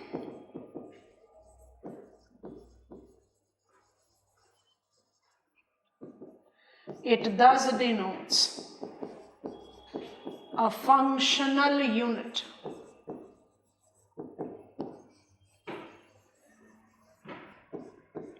having node, periphery, interrelation. अभी थोड़ी देर पहले पढ़ा था ना principle of centralization. Pulsating system है। पल्सेशन का क्या मतलब होता है? Ever growing. नेब्यूला पल्सेट करते हुए ग्रो कर रहा है, फिर इवेंचुअली तो क्रैश डाउन कर जाता है। It's a pulsating system. Why it is pulsating? Because it is continuously. सबसे पहला क्वेश्चन तो आता है ना, पल्सेट क्यों कर रहा है, तो इसी पर हम सेकंड कॉलम क्रिएट करेंगे। पर पहला जो कॉलम में लिखा है उसको समझते हैं, बहुत आसान है। ये सारे टॉपिक्स ऐसे टॉपिक्स हैं जिसके लिए खामखा हम लोग ने अपने दिमाग में एक डर बैठा रखा है, बहुत मुश्किल है, बहुत इजी, बहुत स्पॉन्टेनियस है। बस जो इंपॉर्टेंट कॉन्स्टिट्यूएंट्स हैं यहां पर उनको आपको सेग्रीगेट कर लेना चाहिए। माने एग्जामिनर पूछ रहा है सैटेलाइट टाउन, तो आपको क्या नहीं लिखना है। एग्जामिनर बोल रहा है एज टाउन, तो आपको क्या नहीं लिखना है।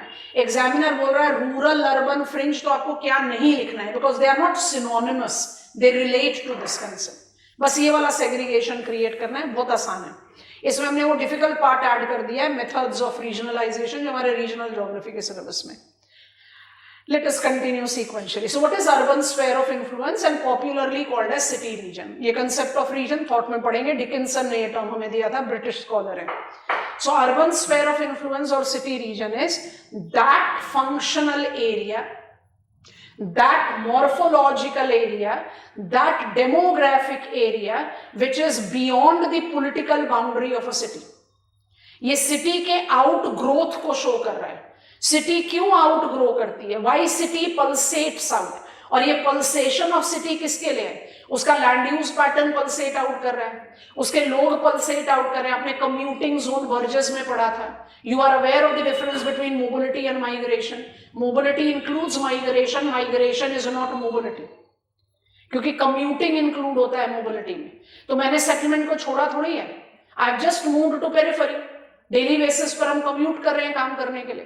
तो जो लोग अर्बन एरिया में रहते थे वो पेरिफेरी में चले गए, अर्बन फंक्शंस कुछ पेरिफेरी में चले गए, तो अर्बन फंक्शन का भी शिफ्ट है, पॉपुलेशन का भी शिफ्ट है, तो मॉर्फोलॉजी का भी तो शिफ्ट होगा। जो बिल्टअप एरिया अर्बन का है वो भी शिफ्ट होगा। तो ये तीनों एक्सप्रेशंस इंपॉर्टेंट है। So I am pulsating out. What is urban sphere of influence? Out growth of urban function, morphology and population beyond its political boundary.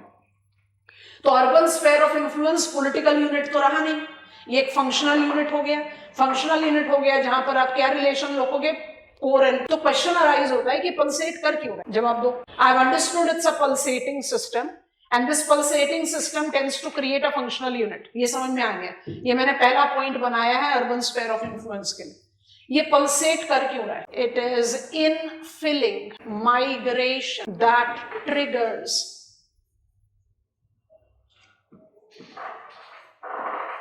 expansion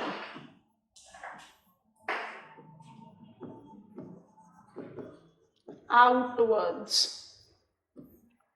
as edge expansion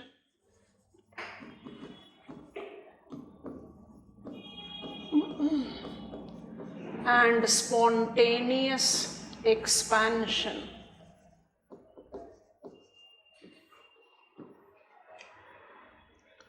Edge expansion and spontaneous expansion. हम एक diagram बनाएंगे, next slide पे बनाएंगे। Spontaneous के साथ आप 3 examples लिख सकते हो, लिख लो, यहीं पर ही लिख लो। Spontaneous expansion can have leapfrog,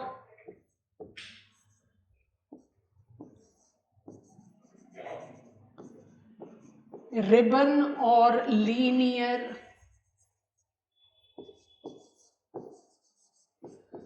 and cellular expansion.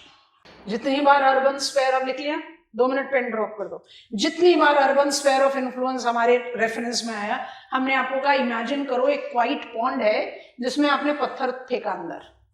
जितना बड़ा पत्थर होगा और जितने फोर्स के साथ फेंका जाएगा उतनी तेजी से वो रिपल आउट करेगा। तो जब तक पत्थर नहीं फेंकोगे तब तक रिपलिंग नहीं होगा। ये पल्सेशन क्यों हो रहा है? क्योंकि there is continuous influx of such pebbles. इसलिए इनफिलिंग के बिना आउटवर्ड एक्सपेंशन नहीं होता। इनफिलिंग क्या क्रिएट करता है? इनफिलिंग अर्बन प्रॉब्लम्स क्रिएट करता है, और इनफिलिंग अर्बन प्रॉब्लम्स की वजह से लोग बाहर जाना शुरू होते हैं, and then it creates the out pulsating system. अब थोड़े से ना सिंपल से डायग्राम्स बना रहे हैं। हमने इनफिलिंग को मान लीजिए नंबर 1 दे दिया, और एक्सपेंशन को नंबर 2 दे दिया।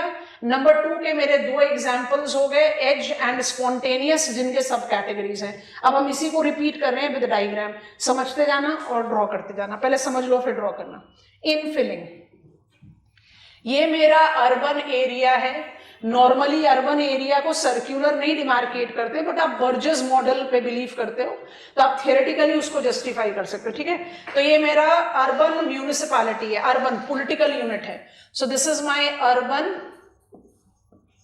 म्यूनिसिपैलिटी। म्यूनिसिपैलिटी लिखने का मतलब क्या है, ये पॉलिटिकल यूनिट है, ठीक है। इस पॉलिटिकल यूनिट का ये सीबीडी है, सेंट्रल बिजनेस डिस्ट्रिक्ट, नोड है इसका। ये लगातार क्या एक्सपीरियंस करता है, बाहर के सेटलमेंट से लोगों का अंदर आना। हमने जो बाउंड्री बनाई वो अर्बन म्यूनिसिपैलिटी की बनाई, इसके जो सेंटर में हमने बनाया वो क्या बनाया, ये नोड है इसका। I am just writing node है। क्या हो गया भाई, ये हुआ था, नोड हो गया ये, और ये मेरी अर्बन म्यूनिसिपैलिटी है। ये मेरा किस चीज का एग्जाम्पल बता रहा है, इनफिलिंग। समझ में आया। Is equal to unabated immigration.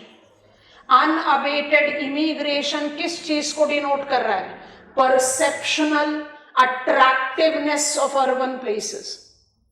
इसकी वजह से क्या होगा, infilling will exponentially increase urban population and will generate urban problems largely related to demand supply mismatch, which is अगर बहुत सिंपल टर्म्स में करना पड़े तो that will mark up the generation of slums, squatter settlement।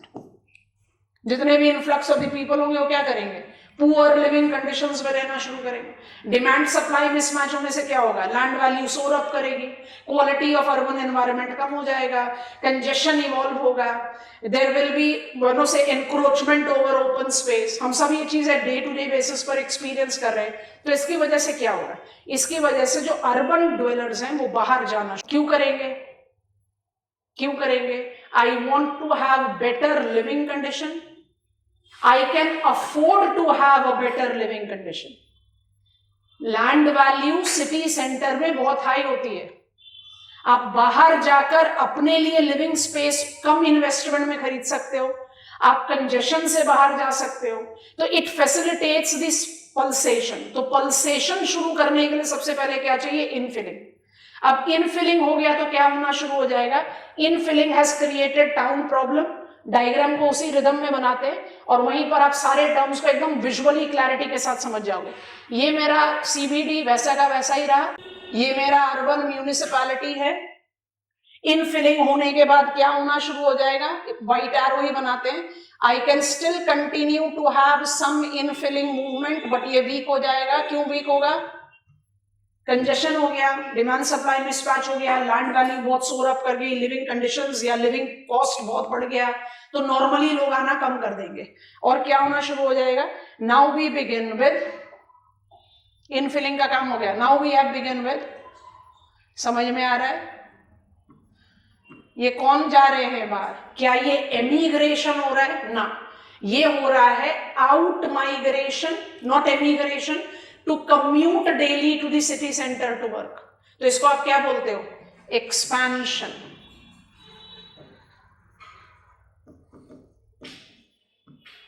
इनफिलिंग की वजह से pulsation शुरू होगा। एक्सपेंशन या पल्सेशन किस तरीके का हो सकता है, ध्यान से देखना। एक्सपेंशन या पल्सेशन हो सकता है बहुत आराम से विजुअलाइज हो जाता है, इसलिए इस तरह से इसको पढ़ाने की कोशिश करते हैं। जल्दी से 2 डायग्राम बना लेते हैं, उसके बाद फिर बहुत इंटरेस्टिंग इमेजेस आपको दिखाएंगे। ये हमारा बेस डायग्राम जो था वो बना दिया। अब हम एक्सपेंशन के कौन कौन सी कैटेगरीज को अप्लाई कर रहे हैं देखो। एक हमने आपको बताया एज एक्सपेंशन और एक हमने आपको बताया स्पॉन्टेनियस एक्सपेंशन। स्पॉन्टेनियस एक्सपेंशन अगर कुछ इस तरीके का हो, फ्रॉग जंप करते हैं ना जैसे, लीप फ्रॉग, माने जिसमें आपने बीच में बड़े सारे वेकेंट लैंड छोड़ रखे हैं। आपने जब अर्बन मॉर्फोलॉजी का डायग्राम कॉपी किया था वेस्टर्न यूरोपियन टाउन का, तो याद करो वहां पर आपने लिखा था डॉर्मेटरी विलेजेस। डॉर्मेटरी विलेजेस कौन से विलेजेस होते हैं? जो धीरे धीरे इन्फ्लुएंस में आना शुरू करते हैं ऑफ द पल्सेटिंग टाउन। ये कौन सा हुआ? Edge expansion. ये कौन सा हुआ? Spontaneous expansion. स्पॉन्टेनियस एक्सपेंशन का ये कौन सा टाइप है? Leap frog. लीप फ्रॉग का क्या मतलब? वेकेंट लैंड छोड़ो, रैंडम। दो और कौन से बताए थे? मेरे ख्याल से बहुत आराम से इसको जज कर पाओगे। अगर मेरा आउट ग्रोथ ऐसे जा रहा है अलोंग अर्बन कॉरिडोर, अगर ऐसे जा रहा है अलोंग अर्बन कॉरिडोर, इसको क्या बोलोगे आप? रिबन या लीनियर? देखो अपनी लिस्ट को। और हम तो बिलीवर है ना बर्जेस के कंसेंट्रिक जोनेशन मॉडल की, तो ये भी तो हो सकता है कि आप कुछ ऐसा पल्सेशन डेवलप करो। क्या बना? सेल्यूलर। समझ में आया कि नहीं? अब थोड़े से डायग्राम्स दिखाते हैं, आप पहले इनको विजुअलाइज करो, उसके बाद जजमेंट में लेंगे। पहले डायग्राम, एक मिनट, आप ड्रॉ करें। ये डायग्राम देखने और विजुअलाइजेशन के लिए बहुत बढ़िया है, लेकिन ऐसा डायग्राम आप एग्जामिनेशन में नहीं बना सकते हो। ये ऐसे डायग्राम बना सकते हो एग्जामिनेशन। एक मिनट इमेज खोल के दिखाएं। ये पाम के right here you have the urban area, और ये जो आपके सारे थंब और फिंगर शो कर रहा है, क्या शो कर रहा है? Transportation corridor. इन ट्रांसपोर्टेशन कॉरिडोर में आप देख रहे हैं कई जगह है जहां कोई डेवलपमेंट नहीं है, and I have got a power station at a big distance, but it is correlated with the movement the corridor. तो आप इसको कौन सा एक्सपेंशन कहोगे? लीनियर। okay? अच्छा, इसी कंटेक्स्ट में आप नोटिस करेंगे that we are having some of the developments which are associated with the peripheral domain. जैसे आप एयरपोर्ट पर आ गए, ये आपने लीप फ्रॉग डेवलप किया and then you have connected it with the favourable transportation. Out growth क्यों हो रहा है? क्योंकि इनमें, अब इसके हम पॉइंटर्स क्रिएट करेंगे। आई हैव अंडरस्टूड इनफिलिंग होता है तभी पल्सेशन होगा। तो इनफिलिंग ने क्या क्रिएट कर दिया? Demand supply mismatch. तो क्यों पल्सेशन शुरू होता है? क्या सिर्फ कंजेशन की वजह से होता है? नहीं, कंजेशन एक मेजर रीजन है, बट सोचो यही एग्जांपल लेकर मुझे एयरपोर्ट डेवलप करना है, तो एयरपोर्ट के लिए या बिग एजुकेशनल स्टैब्लिशमेंट के लिए या बिग मेडिसिन स्टैब्लिशमेंट के लिए या बिग पावर प्लांट के लिए, जो भी मुझे यहाँ दिखाई दे रहा है, I need very big space. ऐसा बिग स्पेस या तो सिटी सेंटर में है नहीं, और अगर है तो लैंड वैल्यू इतनी ज्यादा है कि आपका सारा इन्वेस्टमेंट लैंड एक्वायर करने में ही चला जाएगा। तो आप क्या करोगे? आप उसको स्टैब्लिश करोगे एट पेरिफेरी। उसकी वैलिडिटी तभी बनेगी जब आप इसको कनेक्ट करोगे सिटी सेंटर से, और जैसे ही आपने कनेक्ट कर दिया, आपने अर्बन एक्टिविटी को स्प्रेड आउट किया। इसके आसपास क्या डेवलप होना शुरू करेंगे? पहले डेवलप शुरू होना होगा द हॉस्पिटैलिटी सेगमेंट्स, माने एयरपोर्ट के नेबरिंग एरिया में सबसे पहले जो स्टैब्लिशमेंट होती है वो होती है होटल्स की, ट्रांजिट पैसेंजर्स को सपोर्ट करने के लिए। होटल्स डेवलप होंगे तो होटल का स्टाफ डेवलप होगा, उनको रहने की जगह चाहिए, फिर वो नॉन बेसिक फंक्शन मल्टीप्लाई करता चला जाएगा, and that is how the gap that I see between city centre and airport, वो ब्रिज अप होता चला जाएगा, and it results into what? Spreading out of the growth movement. इसलिए कहते हैं सैटेलाइट टाउन्स जो हैं वो सिटी को डीकंजेस्ट करने में मदद करती हैं। और एज एक्सपेंशन क्या होता है? जैसे आपने फ्रिंजिंग रीफ पढ़ा था कि I just develop at the periphery, वो एज टाउन कहे जाते हैं। एज टाउन लार्जली क्या हो? Bedroom community. क्या मतलब? आपकी सारी डिपेंडेंसी सिटी सेंटर पर है। बेडरूम कम्युनिटी क्यों बोल रहे हैं? क्योंकि सिर्फ वहां सोने के लिए जा रहे हो, काम आप यहां कर रहे हो, परचेजिंग सब कुछ आपकी यहां से होती है, वो edge town. Edge town can grow to become a satellite town. हमारे सिलेबस में सैटेलाइट कुछ समझ में आ रहा है? तो what is the cause of urban sphere of influence? Why a system evolves as pulsating? Infilling होगा तब आउटग्रोइंग होगा। और आउटग्रोइंग किस तरीके के हो सकते हैं? एज और स्पॉन्टेनियस। स्पॉन्टेनियस कितनी तरीके के हो सकते हैं? 3, लीप फ्रॉग, रिबन और लीनियर एंड सर्कुलर, सेल्यूलर। अब डायग्राम कॉपी करो, ये विजुअलाइजेशन के लिए बहुत अच्छा है, बट एग्जामिनेशन में ऐसा diagram. Infilling leading to expansion, infilling will lead, nuclei में सबर्ब पढ़े थे ना, उनको हम टुवर्ड्स एंड ऐड कर लेंगे, तो सबर्ब में मेरे पास एज टाउन और सैटेलाइट टाउन अपने आप आ जाएगा, उनको भी यहाँ मिक्स नहीं करेंगे, अभी मेरे पास ऑलरेडी टर्म्स का बहुत बर्डन है। You'll give me go ahead once you're done with it. नाम को जैसे डायग्रामेटिक, क्योंकि बहुत कंफ्यूजिंग ओवरलैप्स है यहाँ पर, तो आपको वो उसको डिटैंगल करना है, वो कर लिया तो फिर मैनेज हो जाता। टॉपिक बहुत आसान है, टर्म्स बहुत सारे हैं।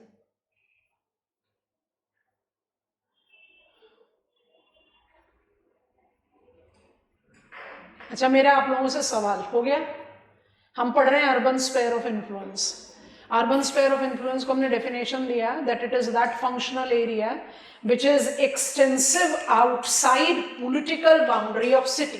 तो ये स्लाइड हमारे सामने ओपन ही है, आप मुझे बस ये बता दो कि इस स्लाइड में जो चीजें आपको दिख रही हैं उसमें से कोई ऐसी चीज है जिसको हम कह सकते हैं भाई ये अर्बन स्फीयर ऑफ इन्फ्लुएंस थोड़ी ना है। इस पूरे स्लाइड में आपको कोई एक ऐसा कॉन्स्टिट्यूएंट दिख रहा है जिसको आप बोलोगे ये अर्बन स्फीयर ऑफ इन्फ्लुएंस थोड़ी है? इनफिलिंग, इनफिलिंग अर्बन स्फीयर ऑफ इन्फ्लुएंस नहीं है, वो अर्बन प्रॉब्लम जनरेट कर रहा है, डिमांड सप्लाई मिसमैच कर रहा है। Urban sphere of influence pulsation की वजह से होता है, आउट माइग्रेशन की वजह से होता है। अच्छा, आउट माइग्रेशन क्यों हुआ?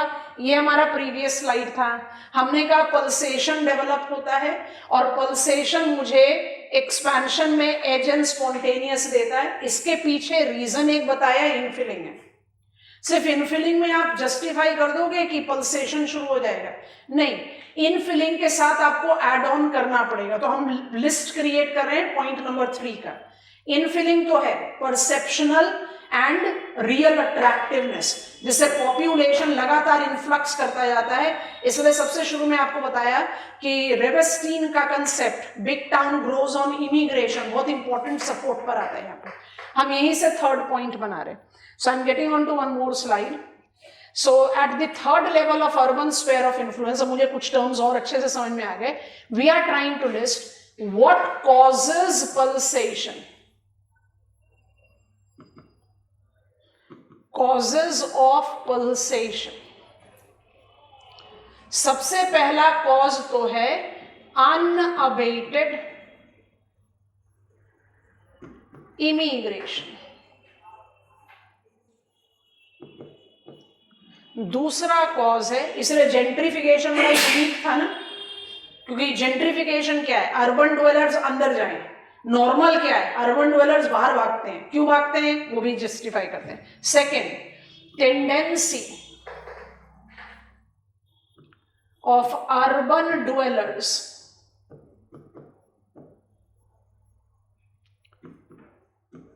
To move out. अब मूव आउट को within quotes and underline कर लीजिए, ये moving out is not emigration, वो सेटलमेंट को नहीं छोड़ रहे। ये moving out tendency world wide valid है, लेकिन इसमें आप डिस्टिंक्शन जस्टिफाई कर सकते हो। ये मूविंग आउट डेवलपिंग वर्ल्ड में, इंडिया का एग्जांपल ले सकते हैं आराम से, नॉन इनकम सेलेक्टिव है, मतलब हर इनकम के लोग बाहर जाते हैं। 2 मिनट के लिए रुकते हैं। हम रिच एफ्लुएंट पॉपुलेशन को रिप्रेजेंट करें तो हम बाहर क्यों जाएंगे? फार्म हाउस खरीद लेंगे। हम मिडिल क्लास इनकम को रिप्रेजेंट करते हैं, हम बाहर क्यों जाएंगे? मेरी पॉकेट अलाउ ही नहीं करती इंटीरियर्स में किसी भी तरह का एक फेवरेबल लिविंग स्पेस लेना। यहाँ जो मुझे 1x1 का फ्लैट मिलेगा वहां मुझे 3 BHK मिल जाएगा। Low income people why move out? Because they definitely can not afford to have any purchasing capacity in the city centre. Non income selective world. Recall करना मॉर्फोलॉजिकल मॉडल्स को। Developed world में ये income selective होता है।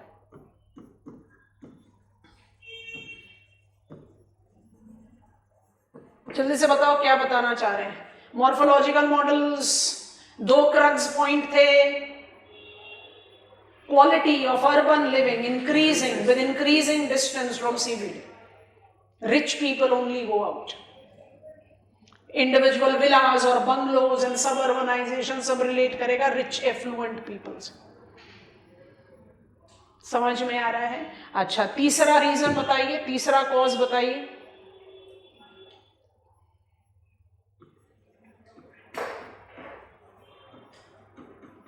lack of availability plus affordability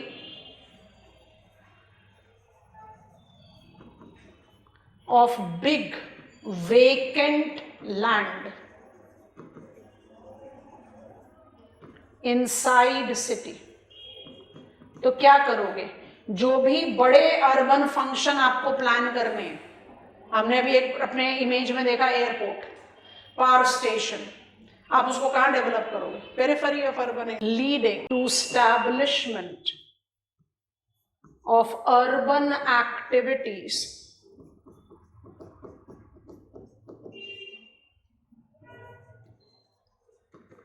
in periphery of urban area. और किसी भी इस तरह की एक्टिविटी को स्टैब्लिश करोगे तो कनेक्टिविटी तो डेवलप करोगे.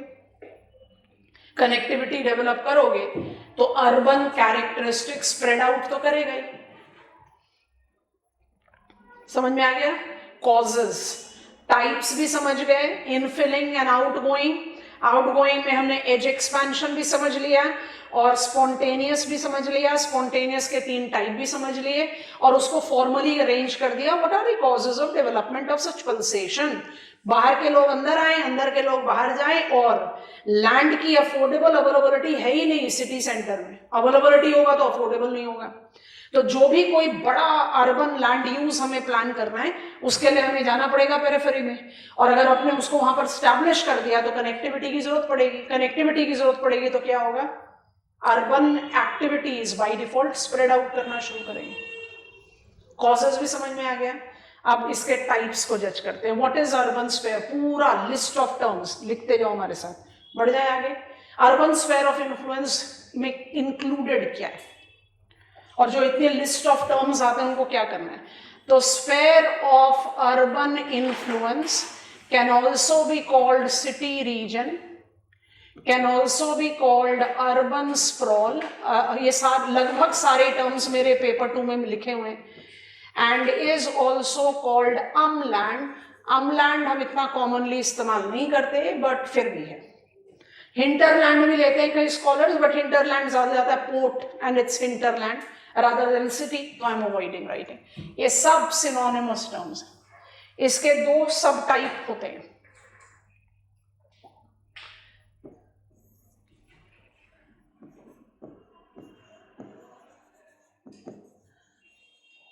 एक को बोलते हैं अर्बन रूरल, जिसको आप मार्केट गार्डनिंग जोन भी बोल सकते हो.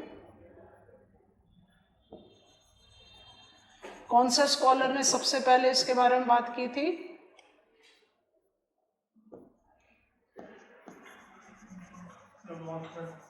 वंथूनन, शाबाश. आप इसको रूरल अर्बन फ्रिंज भी बोलते हैं. आप इसको पेरी अर्बन एरिया भी बोलते हैं. माने ये सब सिनोनिमस एक्सप्रेशंस हैं. ठीक है. अच्छा, दूसरा कैटेगरी होता है अर्बन अर्बन. अर्बन अर्बन में I can utilize some of the expressions as synonymous. पहले उसको लिख देते हैं. आप इसको अर्बन फील्ड बोल सकते हो, but then I have got the type. एक टाइप होता है कॉनरवेशन और एक टाइप होता है मेट्रोपॉलिटन रीजन. ठीक है, समझते हैं. इसी फ्लो चार्ट में बिल्कुल छोटे से सिंपल डायग्राम्स बनाकर समझा दे रहे, समझ जाओ इसको. उसके बाद फिर हम आगे बढ़ते हैं. तो वी कैन एनलार्ज इट. अगर मुझे क्वेश्चन में सिटी रीजन पूछेगा तो मुझे दोनों के बारे में लिखना चाहिए. अगर मुझे क्वेश्चन में पूछता है अर्बन फील्ड तो मुझे सिर्फ अर्बन अर्बन पर कंसंट्रेट करना चाहिए. क्लैरिटी रखना पड़ेगा. मेरे पेपर 1 के सिलेबस में मुझे रूरल अर्बन फ्रिंज और सैटेलाइट टाउन दिया गया है बस, पर जब हम पेपर 2 पर जाएंगे तो लगभग सारे टर्म्स दिए हुए हैं, तो I need to be comfortable with it, so we are trying to. अच्छा, ये अर्बन रूरल है, ध्यान से विजुअलाइज करो क्या कर रहे हैं। ये मेरा अर्बन सेटलमेंट है और ये पेरिफेरी में रूरल सेटलमेंट है, गांव है। रूरल एरिया पल्सेट नहीं करता, अर्बन पल्सेट करता है। तो आप अर्बन एरिया को पल्सेट कराना शुरू करो। आपने अर्बन एरिया को पल्सेट कराना शुरू किया। हम अपनी डायग्रामेटिक सिंप्लिसिटी को रखने के लिए कौन से टाइप का पल्सेशन फॉलो कर रहे हैं? सेल्यूलर, स्पॉन्टेनियस सेल्यूलर, आप किसी भी तरीके का कर सकते हो। इसने ओवरलैप कर लिया रूरल एरिया को, ये क्या बनेगा? रूरल अर्बन फ्रिंज या मार्केट गार्डनिंग जोन या पेरी अर्बन एरिया। तो रूरल अर्बन फ्रिंज कैसा अर्बन स्फीयर ऑफ इन्फ्लुएंस है? जहां अर्बन एरिया के इन्फ्लुएंस में कोई विलेज आए। ठीक है, अब इधर आ जाओ। अर्बन अर्बन क्या होना चाहिए फिर? एक अर्बन सेटलमेंट इधर, एक अर्बन सेटलमेंट इधर, दोनों पल्सेट करने वाले सिस्टम है। दोनों पल्सेट करके जब अपने ओवरलैपिंग सिनेरियो डेवलप कर लेंगे तब आप उसको बोलो अर्बन अर्बन या अर्बन फील्ड। ठीक है, 2 मिनट यहां रुको, उसके बाद कॉपी डाउन कर लेना। समझ में आ रहा है कि नहीं? दोनों पल्सेट कर रहे हैं। अब मेरे पास इसके 2 वेरिएंट हैं, इन दोनों वेरिएंट को किस तरह से जस्टिफाई करें? ऐसे जस्टिफाई करो। कॉनरवेशन, कौन से 3 हायरार्की होते हैं टाउन्स के? अर्बन प्लेसेस के 3 हायरार्की वर्ल्ड वाइड एप्लीकेबल दिए जा सकते हैं। कौन कौन होते हैं? Towns, cities, mega cities. हम तीनों को अप्लाई कर रहे हैं, ध्यान से देखना। ये मेरा अर्बन सेटलमेंट है, ये मेरा दूसरा अर्बन सेटलमेंट है। ये दोनों पल्सेट करते हुए एक दूसरे से ओवरलैप करें, तो ये तो यही बना दिया। ये कॉनरवेशन कब होगा? जब ये दोनों टाउन हो या, ध्यान से सुनते जाना, ये दोनों सिटी हो या ये दोनों मेगा सिटी हो। कॉनरवेशन की डेफिनेशन बताओ। That urban field which incorporates same hierarchical urban place. Boswash, Osaka, Kobe, Kyoto conurbations हैं। दिल्ली के बारे में डिटेल्स में बताएंगे। दिल्ली एनसीआर कॉनरवेशन भी है, मेट्रोपॉलिटन रीजन भी है, रूरल अर्बन फ्रिंज भी है। रियलिटी में कॉम्बिनेशन होता है। कौन? जवाहरलाल नेहरू यूनिवर्सिटी जहां पर है वहां पर है बेडसराय विलेज। अच्छा, दिल्ली के पेरिफेरल एरिया में आपके पास है गुरुग्राम, खुद मेगा सिटी है। फरीदाबाद खुद मेगा सिटी है। तो दिल्ली, फरीदाबाद एंड गुरुग्राम क्या हो गया? कॉनरवेशन। और दिल्ली के साथ अलवर को लो, मेट्रोपॉलिटन रीजन। क्या हुआ metropolitan region? Metropolitan region is a mega city and small town. Mega city ज्यादा तेजी से पल्सेट करेगा, टाउन थोड़ा कम करेगा। इनके बीच में जब ओवरलैप होगा तो मेट्रोपॉलिटन होगा। तो मेट्रोपॉलिटन रीजन को कैसे डिफाइन करेंगे? A mega city having multiple towns in its sphere of influence. Conurbation को कैसे डिफाइन करेंगे? Urban settlements of same hierarchy. Rural urban fringe को कैसे डिफाइन करेंगे? Pulsating urban settlement influencing neighbouring villages. Urban urban से हमें satellite town पकड़ना है और अर्बन रूरल से हमें रूरल अर्बन फ्रिंज पकड़ना है, क्योंकि हमारे सिलेबस में यही इंपॉर्टेंटली मेंशन। उसी में फिर हम बाकी चीजें ऐड ऑन कर सकते हैं। आपके हिसाब से, हम अब आपको आगे नहीं ले जा रहे इसके, आपके हिसाब से ये 2 कॉलम जो हमारे सामने हैं, इसमें ज्यादा स्कोप ऑफ स्टडी, ज्यादा स्कोप ऑफ ट्रांजिशन मुझे किधर मिलेगा? ये जो 2 कॉलम्स हमने बनाए, दोनों ही urban sphere of influence, city region, umland, इन दोनों में से किस कॉलम पे मुझे ज्यादा स्कोप ऑफ चेंज दिखना लाजमी है? यहां पर सिर्फ क्या चेंज होगा? एक town can grow to become a mega city, है तो अर्बन ही, पर यहां पर जब आप peri urban, peri near urban, rurban, ये सारे टर्म इस्तेमाल करते हो तो आप क्या कर रहे हो? आप रूरल एक्टिविटी को चेंज कर रहे हो। तो यहां पर स्कोप ऑफ ट्रांजिशन बहुत ज्यादा है हमें इलाबोरेटली जज करने के लिए। यहां सिर्फ आप फंक्शनल कैपेसिटी को ही एनहांस करते हैं। यहां पर हमारे पास रूरल अर्बन फ्रिंज सिलेबस में लिखा हुआ है, यहां पर अभी हमने जानबूझकर नहीं लिखा है क्योंकि उसका एक स्पेसिफिकेशन देना पड़ेगा, सैटेलाइट टाउन। सो दोबारा से, अगर मुझे अर्बन स्फेयर ऑफ इन्फ्लुएंस, ध्यान से सुनना, अगर मुझे अर्बन स्फेयर ऑफ इन्फ्लुएंस के बारे में बात करनी है तो मुझे पल्सेशन के बारे में बात करनी है। पल्सेशन का कॉज, ट्रिगरिंग फैक्टर इनफिलिंग, इनफिलिंग को छोड़ ही नहीं सकता। अगर इनफिलिंग नहीं होगा तो पल्सेशन आउट नहीं होगा, बिल्कुल नहीं होगा, नहीं हो, क्योंकि पल्सेशन आउट का तीसरा रीजन भी तो है, I need big land area to some of the urban activities, जो कि अफोर्डेबल अवेलेबिलिटी है ही नहीं सिटी सेंटर में, पर वो इतना स्ट्रांग नहीं होगा। सिमिलरली रीजन 2 भी तो है, I am an affluent individual और मुझे चाहिए भाई बड़ा फार्म हाउस, तो I go out and develop it. तो कोई जरूरी नहीं है कि इनफिलिंग ही पल्सेशन डेवलप करे, बट इनफिलिंग के बाद पल्सेशन स्ट्रांग हो जाता है। तो every infilling may not lead to pulsation, wrong, but every pulsation will be dependent on infilling, wrong. सारे infilling पर ही pulsation होगा, गलत है, क्योंकि 2 और रीजन है ना। What are the 3 causes of development of urban sphere of influence? Relate कर सकते हैं एक दूसरे से, पर गारंटी थोड़ी है कि इन्हीं की वजह से जगह नहीं। अर्बन एरियाज को आपने कौन सा एक्यूमेन पढ़ा है? इंटेंसिव। अभी पिछले क्लास में आपने पढ़ा urban areas represents higher order settlement which are larger in size, smaller in number, inducing dash force, unification. क्यों? क्योंकि कॉम्पैक्ट लिविंग है, कॉमन कम्यूटिंग है, कॉमन वर्किंग एरिया है। तो अर्बन एरियाज तो जाने ही जाते हैं इंटेंसिव है, तो जगह की कमी तो है ही। ऑफ कोर्स ये एनलार्ज हो जाता है इसकी वजह से। तो हर समय सिर्फ इनफिलिंग से रिलेट नहीं करेंगे, ये कहना। I hope you are comfortable है। अभी हमें बिल्टअप करना है satellite town, edge town, rural urban fringe और स्टेजेस ऑफ डेवलपमेंट, वो हम नेक्स्ट क्लास में करेंगे। That will be after Diwali holidays, as I announced earlier. कल से, दैट इज 18th, कैलेंडर खोलकर बैठे हैं ताकि कोई गलती ना हो। 18th से आपकी छुट्टियां शुरू हैं और कब तक हैं? 26th, 27th we are meeting again. So अच्छी दिवाली की छुट्टी होगी आपकी, एंजॉय करो। और कुछ क्वेश्चंस दिए हैं उनको प्लीज सॉल्व करें and take revision of the topics that you have found to be difficult और इजी। इजी है तो जल्दी से कवर अप करके साइड में हटाओ, डिफिकल्ट है तो उसको फोकस करके come at par with the class. So happy Diwali to all of you.